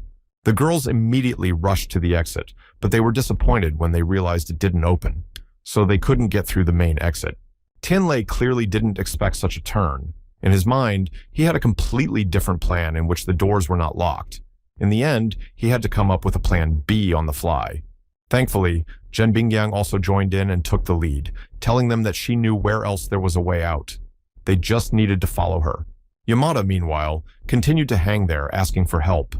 The creatures literally under his feet were scaring him. He was scared out of his mind. The girls working for him heard his screams and decided to help. The girls working for him heard his screams and decided to help. He had never been so grateful to them. Yamada threw his arms around them because they were the only ones who hadn't passed by and saved him. But he wasn't the type to appreciate help. So after saying that he would take care of their families when he got home, he threw the girls out to feed the zombies. They were immediately jumped on from all sides. The dark-haired secretary screamed at him, not understanding how he dared to do this to them because they trusted him. He knew that only by having bait to attract zombies could he escape, and he thought they would be honored to sacrifice themselves for him. The guys had just reached the emergency exit. They had only a few meters left to get out and find some food. But there was a problem when the glass in front of them began to break from the bullets. They turned around and saw Yamada on the car with a gun in his hands. He was amused by their naivety. They'd thought they'd gotten rid of him by feeding him to the zombies, but he'd managed to get out and crawl into the vault. The flash in that vault is where he found the gun and even the car. He couldn't forgive them for wanting to leave him a zombie. Everyone was shocked by it. He wanted revenge for their despicable act, so he aimed his gun at them, trying to shoot them all. He was angry and happy at the same time. They tried their best to dodge his bullets. Tianlei didn't like Zhen Bingyang, but he still sheltered her, not wanting her to die. Yamada with his evil laugh was like a madman. He shot everything around him, wounding some people. He didn't want to leave a trace of them. Everyone was hiding to avoid the hot hand. Here was Zhen Bingyang hiding behind the dresser with Tianlei. He needed to catch his breath. And then Tongxi fell. Just as he was talking about how they couldn't escape him, and he would finish off everyone present. The secretary was lying curled up on the floor at that moment. She was shaking with fear and begging for help as she realized that he was likely to shoot at her. Xiaoyang noticed this, and covering himself with a chair, he began to crawl towards her. He was annoyed that wherever this girl was, she was always causing trouble. Then he headed toward her. He dodged bullets by running and occasionally covering himself with a chair. He was doing a good job of it, after all, he had gotten to her. Xiaoyang took her into his arms. Tianlei called him over to them so that he could have a chance to hide quickly and avoid being shot at. Temporary shelter. When Tongxi was put on the floor, they immediately asked her if she was hurt. But she couldn't answer anything and just sobbed. She pressed herself into Xiaoyang's chest, thanking him for saving her life. He was even somewhat taken aback, as he didn't expect her to react so strongly. But there were still those who did not think of hiding more securely or did not have the opportunity to do so. Bullets hit a couple of female employees. The chairman couldn't just ignore it. She jumped out of hiding when she saw that Shushan and Xiaoye were injured. But Tianlei stopped her. While Yamada was mercilessly shooting at their men, the guys wanted to find out from Tianlei if he had any plan. It was just scary to watch. Even Xiaoyang began to panic. He hoped for his comrade's brilliant mind as he had no idea what to do sitting in a corner. But Tianlei himself knew perfectly well that he had to act. After all, it was only logical that the smell of blood would attract a huge number of zombies. We had to hurry up. The only thing he could think of was to use the virtual store, but whatever weapon he clicked on was unavailable to him because of the level. Confused, he begged the virtual god to lend him the necessary weapons. Because of the emergency situation, he had no time to decide anything. But he turned him down anyway, saying he couldn't do it. After all, rules are rules, and even he could not make an exception for him. The guys looked at Tianlei, who had his back turned to them and was waving his arms vigorously. They had already thought that he had gone crazy talking to himself. And so, after poking through hundreds of weapons, he finally came across an item he could acquire, a gasoline canister. He asked them to stay put and wait. This was only for the girls, but for Xiaoyang, he had a special assignment that he whispered in his ear so that no one would hear him. As Yamada made his way through the first floor, there were no people in his way, but he was still confident that he could handle them no matter how they hid. Suddenly, Xiaoyang jumped out from behind the reception desk and tried his best to attract the fat man's attention. He provoked him by waving his hands and insulting him. But Yamada liked it, because it was much more fun to chase after such a victim. He felt like even Kung Fu wouldn't help him dodge the car. Xiaoyang didn't try to dodge, he just ran very fast as if he was leading him to their destination. The main task was not to get hit by his shots. The director wasn't so stupid anyway. He immediately indicated that he had anticipated their actions and knew what it was all for. He wanted to kill Tianlei. Without hiding, he stood in front of Yamada holding his firearm. He was sure that despite that, he wouldn't succeed. The next time he fired, he hit the canister that Tianlei had bought not too long ago. It was obvious that this was what they were going to do. Thanks to his stupidity, the car exploded and burned Yamada's lifeless body to the ground. And thanks to that explosion, the glass separating them from the street shattered. Tianlei, like everyone else, watched this incredible sight with his hands covering his face and thought that Yamada really deserved such a horrible death. Xiaoyang admired his coolness because this principle was very dangerous. However, he still didn't understand where he got the canister from. He found it not far from them. Chen Bingyang walked over to the two lifeless bodies of her female employees and sobbed. Tongxi expressed her fears about the two of them being alone in the future. But then a girl crawled up behind them on her knees. Her eyes were filled with tears after what had happened to them. She couldn't believe she had survived. In joy, she rushed to hug the chairman and her secretary. They were happy to know that they were not alone and that the girl was all right. She sobbed against Tongxi's shoulder. She also confessed that she was very worried that they had gone to the other world and she would never see them again. However, the men decided to hurry them up, saying it was no time for sentimentality. The zombies will be here soon, and they should be gone by then. To leave in a truck that was practically parked near the entrance to the building. Tianlei had no trouble starting it. It was running, so there was a chance of escape. Xiaohei couldn't calm down and pestered Zhen, calling her chairman with her questions about what to do next. Their plans were unknown, but she was in no hurry to answer her. First of all, she made it clear that she should never be addressed as chairman again, but simply as Binyan. Xiaoyang interrupted their dialogue by saying that if they had nowhere else to go, then they could go along with them. In any case, there were still some seats available. Tianlei wasn't very happy about his mercy, since he hadn't planned to take them with him. He didn't like that he had made such a decision without asking his opinion. Then Xiaoyang begged him with a pitying look, reminding him that there would soon be zombies, and they had nowhere to go. They couldn't leave them to die. The main argument that touched Tianlei's cold heart was that if Chen Yao were alive, she would never do such a thing and help the girls. Tianlei looked at their frightened faces and then turned away. After analyzing what he had just said, he let him act as he wished. Xiaoyang was very happy that his comrade had listened to him. With a smile on his face, he turned to the ladies, inviting them to sit in the van in the cell. It was the only place where they could fit. The co-worker put her arm around Zhen's waist. She was very pleased that they still had such a good relationship. She was pleased that she called her Bing Yang. For the first couple hours, the guys sat there in silence. After all they had been through, they could hardly find normal topics of conversation. It was all the same in their heads. The silence was interrupted by Tongxi, who was interested in asking Xiaoyang a question. Since he had saved her several times, she wanted to talk. She was curious how Tianlei and Chen Yao were related to each other. She knew that those two were students from the same college, but he was from a different place. He didn't deny anything, saying that he really wasn't a student. His whole life had been devoted to martial arts. He thought she despised him. Abruptly, she was beside him. Tongxi didn't despise him, but admired him. After all, a guy who does this is strong and reliable, unlike a student. He was embarrassed by her words. He blushed and looked away from her, saying that she was exaggerating. But she didn't feel that way at all. He shared with them that he met Tianlei when he and his younger sister were trapped by zombies in a supermarket. It was a difficult story for him. After swallowing the lump in his throat, he went on to say that Tianlei had saved them and helped him bury his sister. He had called him Big Brother ever since. Tongxi had been looking at him all this time without taking her eyes off him. She decided that the Big Brother was really good, since he had been talking without being rude all this time. The girls listened to him in silence. Finally, he turned to Tianlei's relationship with Chen Yao. It was silly to bring it up when she was no longer with them.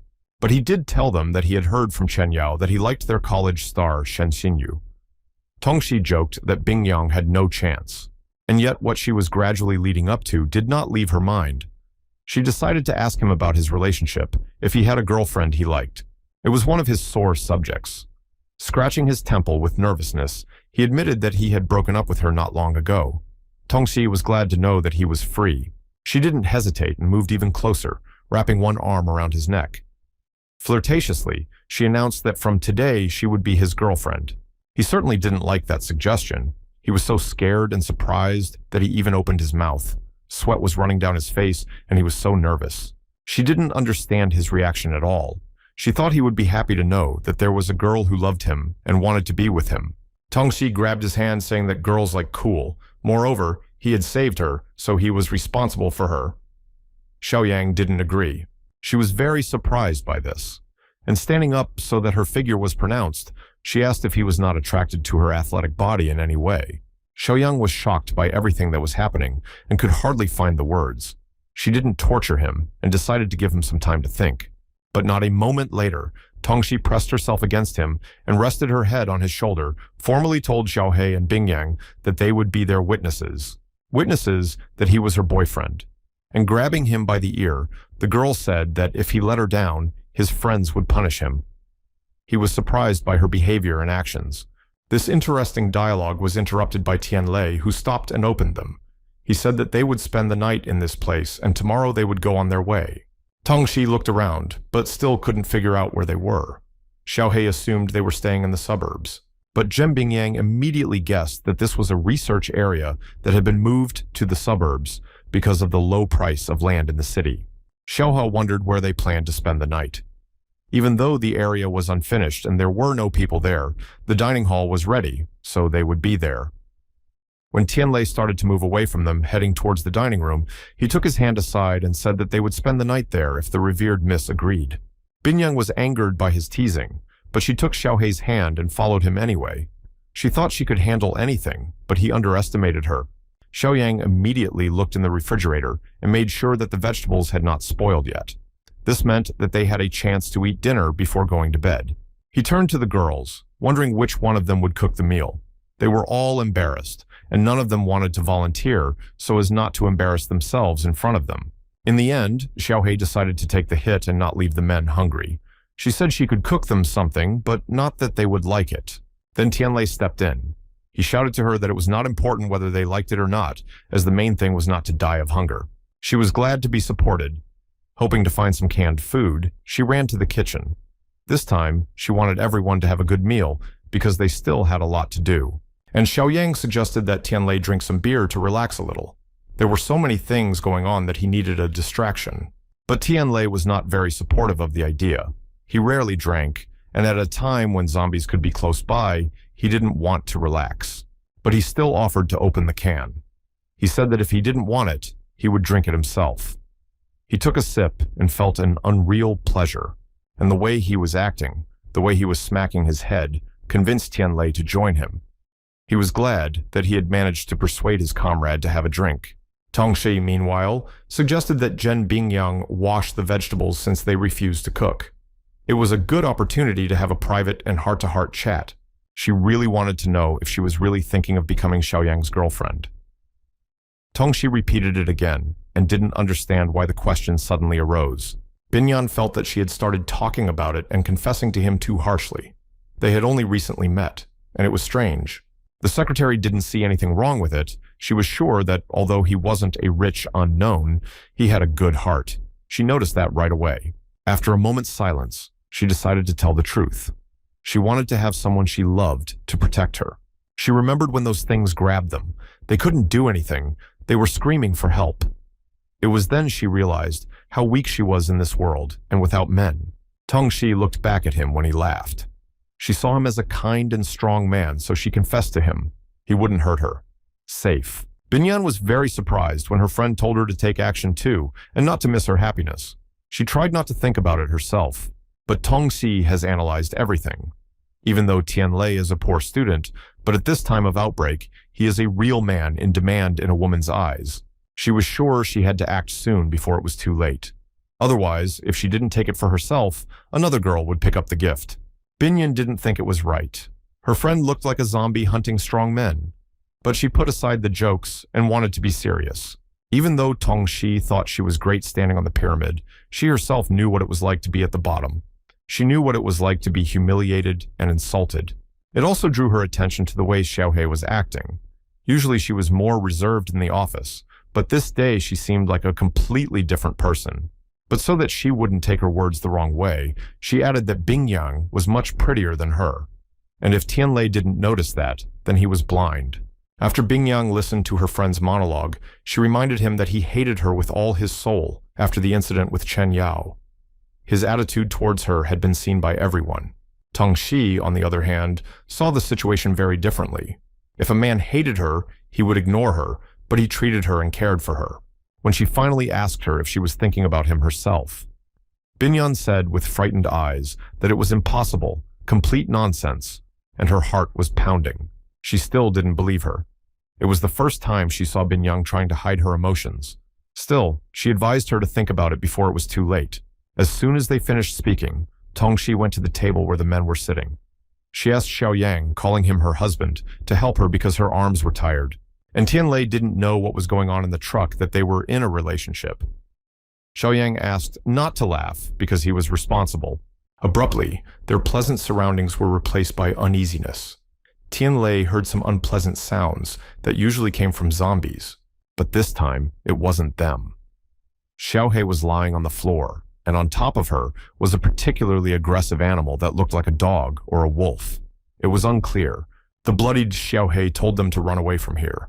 Tianlei wasn't going anywhere. He asked Tiaoyang to take the girls away while he was left alone with this. He didn't mind getting out of there because there was something inexplicable in front of them. He grabbed the girls by the arms and headed for the exit. Tianlei used his axe as usual. He swung and hit the monster with the first swing, leveling it. The monster started whimpering, but that didn't stop him either. He became even more aggressive, his teeth bared and his eyes glowing red. With a deep wound on his side, he aimed at Tianlei in an attempt to destroy him. He, in turn, was not feeling well after drinking. But he was still able to notice that the dog was moving faster than the zombie. Looking at this monster with long and sharp claws and teeth, he realized that it would be very dangerous to fight with him. It was necessary to take him away. In the next second, Tianlei rushed to run away, and the beast naturally followed him. He clearly had some ingenious plan to get rid of the dog. Meanwhile, Xiaoyang and the ladies were heading to the staff room. He decided that they would stay there, and he would return to help his big brother. Suddenly, Tiaohei appeared in their path. Her head was down, and her face was covered by her hair. She moved slowly toward them as if she needed help. They were very surprised, because they had seen the dog attack her, and could not believe that she had survived. They certainly wanted to believe that she was all right. But it just couldn't be so. When she lifted her head, they observed her gray-blue face, huge, sharp teeth, and a nasty scream. She had become a zombie. When the monster ran at him, he prepared himself. Xiaoyang would never have resorted to treating the girl like this, but he had to kick her. Tianlei had a tougher task. He ran confidently through the kitchen, but in his heart he was worried that the dog wouldn't be so stupid and wouldn't fall for it. But he got lucky. When he jumped on the kitchen cupboard, the dog was confused. He started looking around, not realizing where he'd gotten to. In the end, after a little barking and growling with anger, the dog decided to take a break. He was sure that the man was somewhere close and would not miss him. Tianlei felt funny because the dog really believed that he had disappeared. He started shouting to attract her attention to him. She woke up immediately. They ran back and forth in the kitchen until at one point, Tianlei tricked her and jumped on the cabinet again. Without expecting it, the dog's head hit the furniture. Instantly, he was behind her with an axe. Without a second thought, he struck it, severing its head from its body. He received 2 experience points for killing the zombie dog. But Tianlei was indignant upon hearing about his reward.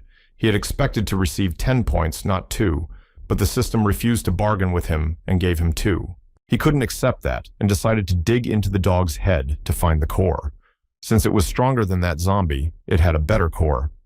But no. The virtual god explained to him that the dog was only stronger because the genetic species was different, but the core in them couldn't be. Tianlei started to freak out, and just at that moment, Xiaoyang walked in. He didn't understand who his brother was talking to. Tianlei decided to say that he often liked to talk to himself, and then he saw the decapitated dog. He was shocked that he had managed it alone and wanted to learn the same way. Tianlei promised to show him next time. Tianlei asked where he had taken the girls. Xiaoyang explained that they had gotten zombie blood on them, and he had sent them to wash it off in the toilet. They were very surprised that there were no zombies in this place, but there could be other dangers besides them, so Tianlei advised them to be careful. While he was thinking about the fact that he was no longer proficient with zombies and that he needed to level up, Xiaoyang thought about who was going to cook their food now, but Tianlei rolled his eyes at that. Without much trouble, he cooked a nice noodle with vegetables. Tongxi appreciated it and said it smelled delicious. When she asked him how he did it, Tianlei said he couldn't cook, but just threw all the food into the noodles. They did it all the time in the dormitory. Still, it was as if Tongxi couldn't stop with her compliments. She reiterated that his wife would be very happy with him. And when she switched to her hubby, saying that he should learn it too, Xiaoyang was puzzled. He thought it was a woman's business. She couldn't agree with him. After all, very creative girls should be making brand-name clothes, not cooking. And this difficult job was for men. Tianlei decided to let them know right away that he didn't care who they were before. The times when they were chairman and secretary were over. He was unwilling to leave those who caused trouble. No one wanted to pamper them like they were used to. And if they were going to do nothing, they'd better leave right away. Tongxi was frightened by his tone, so she immediately said she was joking. But Binyang got angry and said that they didn't plan to follow them. She screamed furiously when she realized that they were going to be kicked out. Tongxi tried to calm her down, explaining that she'd had too much to drink. But she continued. She jumped up from her seat and pointing her finger at Tianlei decided to say that he had always mocked her. Being saved doesn't mean it's okay to insult. Binyang understood all his hints because he claimed he was right that she refused to cook, but she didn't consider herself a ballast. He genuinely didn't care. He looked at her without emotion, and she tearfully talked about how hard it was for her. She had spent a lot of time on the business trying. Tongxi even started crying from her speech. Binyang talked about putting in as much effort as the others. She didn't understand why he was saying that. She struggled so much, she worked hard and managed to enter the market. In the evening, she worked hard as there were no workers. She had to go it alone. After she said that, Tongxi took her under her arm and led her to her room to rest, since she had obviously had too much alcohol, even though she didn't think so herself. Xiaoyang also paid attention to his comrade, whose eyes were already closing. He assumed that he was tired, and it would be good for him to rest too. Binyang was hysterical when they put her on the bed. She didn't want Tongxi to leave her alone, but she said she wasn't going to leave her alone. It was too dangerous to leave her behind because she was already delirious. She waved her fists, saying that she could handle the zombies herself and that they didn't need men. Then she knelt down and took Tongxi's hands. She said that tomorrow they would leave together and she would protect her. Tongxi was agreeing with her in every way, and Bingyan thought of Tianlei once again. He seemed nasty, arrogant to her, the most hateful in the world. However, she didn't realize how else she thought of him. She ended up throwing up. Tongxi decided to go out to look for a change of clothes. After a while, Binyan grabbed her head, which started to hurt. She couldn't understand how she ended up in the room because she was in the dining room. Then she remembered how they were sitting at the table. She had a drink and spoke out in front of everyone. Binyang sat on the bed, covering her face. She was incredibly ashamed of her behavior. She didn't understand why Tongxi didn't stop the flow of words. At the same time, a rather drunk Tianlei was walking down the corridor heading to his room. He sent Xiaoyang away, confident that he would get there on his own. He staggered along, amazed that he was so drunk on beer that his head was spinning. He remembered from his dormitory days that beer and fondue was a good thing. Suddenly, he remembered their companions. It was important for him to check if they were all right, because he didn't remember how their evening had ended. The image of his beloved Sheng Xinyu surfaced in front of his eyes. She was as beautiful as ever with her long blue hair and gorgeous figure. As he passed by Zhen Bingyang's room, he decided to peek in through the slightly open door. He saw her from the back as she was taking off her clothes. His cheeks immediately flushed with embarrassment. So gorgeous was this girl's form that he just couldn't tear his gaze away. Xinyu. When she heard him, she started screaming, as if a pervert had been watching her change clothes. She couldn't understand who was there and what he wanted from her. Tianlei saw his beloved Shen Xinyu in front of him, her sweet smile and languid gaze. He felt as if she was gently calling his name to him. He stared at her with his mouth hanging open. He couldn't believe his happiness because he began to doubt that she was standing in front of him, his enchanting love. Binyang covered her breasts with a towel and didn't understand how he dared to enter her at a time like this. She asked him not to come near her. He pulled her against him very tightly. Tears came to his eyes. He admitted that he was worried about her and asked her never to leave again. He said he loved her. She pushed him away, thinking he was joking. Binyang had always thought he hated her and couldn't believe his abrupt declarations of love. He was dumbfounded when he heard of any hatred, for he had been warm to her for a long time and thought of her constantly. Frightened, she held the towel and tried to find out why he had been walking around with a sad face all this time and not even looking at her with such feelings. Tianlei admitted that he just didn't dare. After all, she was a goddess with a lot of admirers. But he couldn't do anything because he didn't think he was worthy. But it was different now. He wasn't who he was anymore. He'd promised her he'd use his power and spare his life to save her. Binyang remembered Tongxi's words that one should not miss one's chance, especially when there was a man ready to protect and give everything for her. It was him, just in case. She decided to see if he was telling the truth. He put his hand on her cheek and asked her to stay with him to prove it. They kissed. Their conversation did not end with just a kiss. When he woke up in the morning and saw Tongxi and Xiaoyang in his bed, he thought they were zombies. But they actually just went in to check on Binyang and found them naked. They were embarrassed to point fingers at them, but it was a shock. Tianlei looked at himself and Zhen Bingyang at their clothes lying on the floor and recoiled. He didn't understand how he had spent the night alone. And at that moment, Tongxi jumped on him. She was outraged because he took advantage of her friend while she was changing. That's low. While he was throwing on his shirt, Xiaoyang also decided to quietly ask him if it was true that he had done so. But Tianlei had nothing to say. He admitted that all he remembered was being dizzy after the beer and trying to find a room to sleep in, but then images of that night came back to his mind.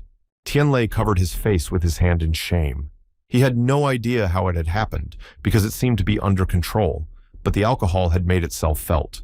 Tongxi started yelling at him, judging him because she thought he wanted to say he was drunk and not admit his guilt. If he doesn't remember, it didn't happen. And then Binyan, who was turned to the window, stepped in. She asked her to calm down and said that it wasn't what she thought it was. It was different. She turned to Tianlei and explained that he didn't have to feel guilty because they were adults. They are capable of taking responsibility for themselves. Xiaoyang pointed out to him that even the girls had realized it. He argued that as a man, he had to take responsibility for what he had done. Tianlei looked at him with judgment. After all, if he hadn't made him drink, nothing would have happened. He wouldn't have confessed his love to her with consequences. When Binyang heard this, she was upset. He apologized to her and said that he admitted his guilt and asked her not to worry. He did not deny his responsibility. She felt incredibly hurt when she found out that the words about love and protection at the cost of life were not dedicated to her at all, but to another girl named Shen Xinyu. Unable to control her emotions and feeling as if she were being taken advantage of, she slapped him. She wanted to burst into tears, which she did. As soon as he headed towards the exit, the sounds of gunfire came from the street. Xiaoyang was surprised that there was some kind of gunfire because there were no people around. Tongxi was more optimistic, deciding that a rescue team had finally arrived to help them reach the survivor base.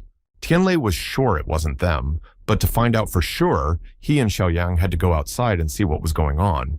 He turned to the girls, telling them to stay where they were and to hide in a safe place. With a steady step, they moved toward the sound. A group of people were carefully running away from the zombies up the stairs. One guy was wounded, so they had to drag him to keep him from being eaten. The one in front of them called out to the guy holding the wounded man. He noticed that he was in a bad way, so he wondered what they were going to do with him. The barely alive young man asked Xuan to leave him and run away. He was too heavy a burden. He was afraid that because of him, they just wouldn't be able to leave. But Xuan was against it, saying he was talking nonsense. He was sure that everything would be fine, but he just had to get away from the zombies, and they had weapons. He would occasionally pop out from behind a tree to shoot a few of the creatures. He was more comfortable being there because he had left the wounded man sitting there. Also, hiding behind a tree, the other was supporting him, saying that he was doing well, just like a real sniper. There was also a girl there with him. But unfortunately, the ammo wasn't infinite. And just as they ran out, a zombie knocked him down. He tried to hold the monster's hand so it wouldn't scratch him. When he saw that his brother, Xiao Chao, was also attacked by a zombie in parallel, he started shouting at him. After all, he was completely defenseless with his pain. Suddenly, out of nowhere, help came. When the zombie was a few centimeters away from its victim, an axe flew into its head. Xiao Zhao was startled. Xiaoyang asked Tianlei to leave some zombies for him. He really wanted to prove himself and practice. This was a very good opportunity. He took his axe and stood up, letting his comrade practice. It was no problem for him. On the contrary, he was glad to be so eager. One of the men who sat behind the tree was surprised to find those who were not afraid of zombies and enjoyed killing them. His hair stood on end. Tianlei called out to the people standing in a stupor. He told them to hide in the cafeteria that was behind them. They were of no use anyway. Xuan picked up his friend and looked at their saviors full of gratitude. Li Yichuan's boyfriend and the girl had already headed to the right place. When Tianlei defeated dozens of zombies, he felt extra strength. Finally, he gained the right amount of experience and raised his level. The virtual god was pleased to congratulate him for moving to a new class. It meant that his strength had increased several times over. Xiaoyang was worried about him when he saw that he was distracted when several zombies flew at him. He didn't even come close to realizing that he wasn't the one who should have been afraid. After preparing his favorite weapon, Tianlei turned to the zombies. He decided to try out his new powers, and as you could see, there were a lot of people willing to do so. With a single sweep of his arm, he ravaged them. His speed became unbelievable, and he felt boundless power. His reactions improved several times over. Upgrading to a new class was something. He already felt like a superhero, and now he felt like he was invincible, and every zombie in his path was finished. Xiaoyang stood with his sword, with his mouth hanging open, and watched Tianlei kill 10 zombies per second. He was amazed at his strength and couldn't understand how he did it.